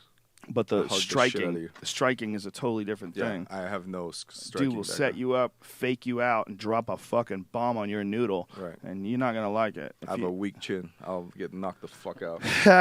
One knock right here, I'm out. Don't do it, man. Don't do it then. Trust me. But a grappling match, you could that could be some hardcore shit. You could learn jiu-jitsu, get into a school, like train for a grappling match, and the worst case scenario is you get tapped out, you get strangled, you tapped out, you're all right. You get an arm bar, you tap out, and it'll be fucking crazy, wild, and fun. But you don't have to worry about the lasting effects of head trauma. It still is possibly and potentially very dangerous, but you'll minimize the risks considerably when you take out striking. I just tell people, if you want to fight, that shit should be a solitary thing. There should be nothing else you want to do in your life. I don't want to fight and be a best-selling author and be a fighter pilot. Right. So what do you want to do? Do you want to fight? Okay. No, well, there's dudes out there that only want to fight. The day I decide that this is something I'm going to do, I'm not going to do anything else. I'll train, and that'll be it. That'll be my life. You should do painting, too. You'd be like Miyamoto Musashi. He was a great samurai who also did a lot of calligraphy and painting. He thought it was important. Write poetry. I mean, the way I throw myself in, when I paint, that's all I do. Right. I throw I'm like, this is, there's always going to be someone better than me, but as far as I'm concerned, I'm going to do the best I can, and there's nothing besides painting that's going to obsess. We had a cool conversation about work, last time I was at your place. Yeah. You go through these spurts sometimes. You just decide to just attack and just start working. But yeah, I do that, but also the same way, when people are like, I'm an artist, I'm like, this is what I do. Like, even though I haven't painted for 4 years, I do something creative every day. And if I had to paint for a career like living, then I don't do the gay I only paint when I'm emotionally moved to do it, or when I feel like it. Whether I feel like shit, like it's a real job, I show up every day, repetition. Paint a horse, paint it 1,000 times, it'll get better. It's like, it's a real job. I paint whether my girlfriend dumped me or whether she's sucking my dick or whatever. Every fucking day you paint, no matter what. No excuse. That's a beautiful statement right there. Yeah. People should take that and make a video of Don't be fucking gay. Don't say that, man. Well, gay, say that. The gay as in you shouldn't say I don't feel I know what you're saying, but I need inspiration. Fuck your inspiration. But you shouldn't call it gay. Okay, you force come yourself. Up with another way. You force yourself. Transgender. Don't call it that either, Dick. Yeah. Well, gay as in glorious and amazing and yoo-hoo. I know what you're saying. It's I feel where you're coming from. It's a call to arms. Get up and work. Get your shit done. And if you're a professional, you do it every day, and that's how the work gets done. And don't be a wimp. Don't be a pussy. Don't be weak. Don't be a pussy. I shouldn't say don't be a pussy. Don't be a pussy. Pussy's amazing. It's one of my favorite things. Yeah, but don't be a pussy. Well, why would you? Would be something amazing. It'd be something I want to lick. Lick myself all day. It's not. It's just. It seems wrong to call someone a pussy, and that means he's a bad thing. I'm not trying to change the language here. Right. It works. It's better than fag. But when they say don't be a pussy, are they talking about like a pussy cat, like a cat? Is that where it came What are they talking about? I don't know. Talking about that fat fuck Garfield? Lasagna eating cocksucker gave me irritable bowel syndrome. But it's like, for success and shit like that, like especially with music or art or something creative, it's like, it's easy to be like, I only feel inspired. It's like, fuck that. Repetition. Put it in the time. Discipline. Put in the time. Force yourself, whether you feel like it or not. That's the way you do it. You're dead right. You're dead right. That applies to comedy. It's training. It applies to comedy. It applies to martial arts. It applies to everything. And that's why when I paint something like in 2 seconds, it's because I've already painted it 1,000 times. You know. Mm-hmm. So I don't want to be a dick, Joe, but I have to actually run back to the other side of LA. Show's over. And I have to get a painting done. Dude, we're out of time anyway. There was a lot of fun, man. You were fired up today. Dude. You could tell you've been doing a lot of podcasts. You're a different person. Am I? You get a lot of shit to say now. You're an animal, man. When you get comfortable, you get wound up, and you just fucking fire off. Is the show over? So show's over. Okay. Show is it is right now 6:12. Do you just end it whenever you feel like it? We end it whenever we feel like it. We don't have any producers, man. I gotta beat traffic and beat that traffic, son. I'm gonna bribe Aubrey Plaza into being my best friend. Who's that? She's the actress from. Are you doing shout outs right now? No, you giving someone a shout out? No, I gotta. How dare you? She wants a painting from me, and I said, for you to get a painting from me, you gotta be my best Thanks friend. to Stamps.com. Awesome. Use the code word JRE on Stamps.com and save some money. Thanks to Onnit.com. Use the code word Rogan and save 10% off any and all supplements. All right, you freaks. We'll see you next week. Can I plug my show? Yeah, absolutely. Everyone, thanks for listening to Joe Rogan Show. If you like this shit. Oh, this is my first commercial. I got a show called Double Vag, Double Anal Sensitive Artist. That's DVDASA.com. Go listen to it. That's my show. If you DVDASA. And if you guys like the early episodes with Yoshi, he has his own show called Yoshi Didn't. Go listen to that show. And that's all I got to plug. AsaAkira.com. And Asa Akira, my beautiful co-star. All right, beautiful party people. We'll see you guys next week. Everybody have a good time this weekend. Oh, we'll be Friday night. We'll be at the Ice House, fucking around in that little room. If you've ever been to the Ice House, there's that little tiny room there. And I'll be there. Brian, who else is there? We got Fahim, Justin Martindale. Got a couple other people. That place is the lab. That place is where we do our best fucking around to come up with new material. It's really small. It's only like 80 people, and it's a lot of fun. All right, so that's the Ice House Friday night. And all right, you fucking one last plug. Beautiful people. Yeah, go ahead. The date, November 2nd. November 2nd. I don't know what I'm going to do then, but it's going to be – that's the year – last year, November 2nd, I took over the Reddit. I'm going to maybe do something weird like that again. So just don't know what I'm going to do yet. So you're giving out pay attention to me November 2nd pay ticket. Attention. Nice. Yeah. All right. Something crazy. All right, party people. All right. Thanks, everybody. Love you. See you soon. Bye-bye.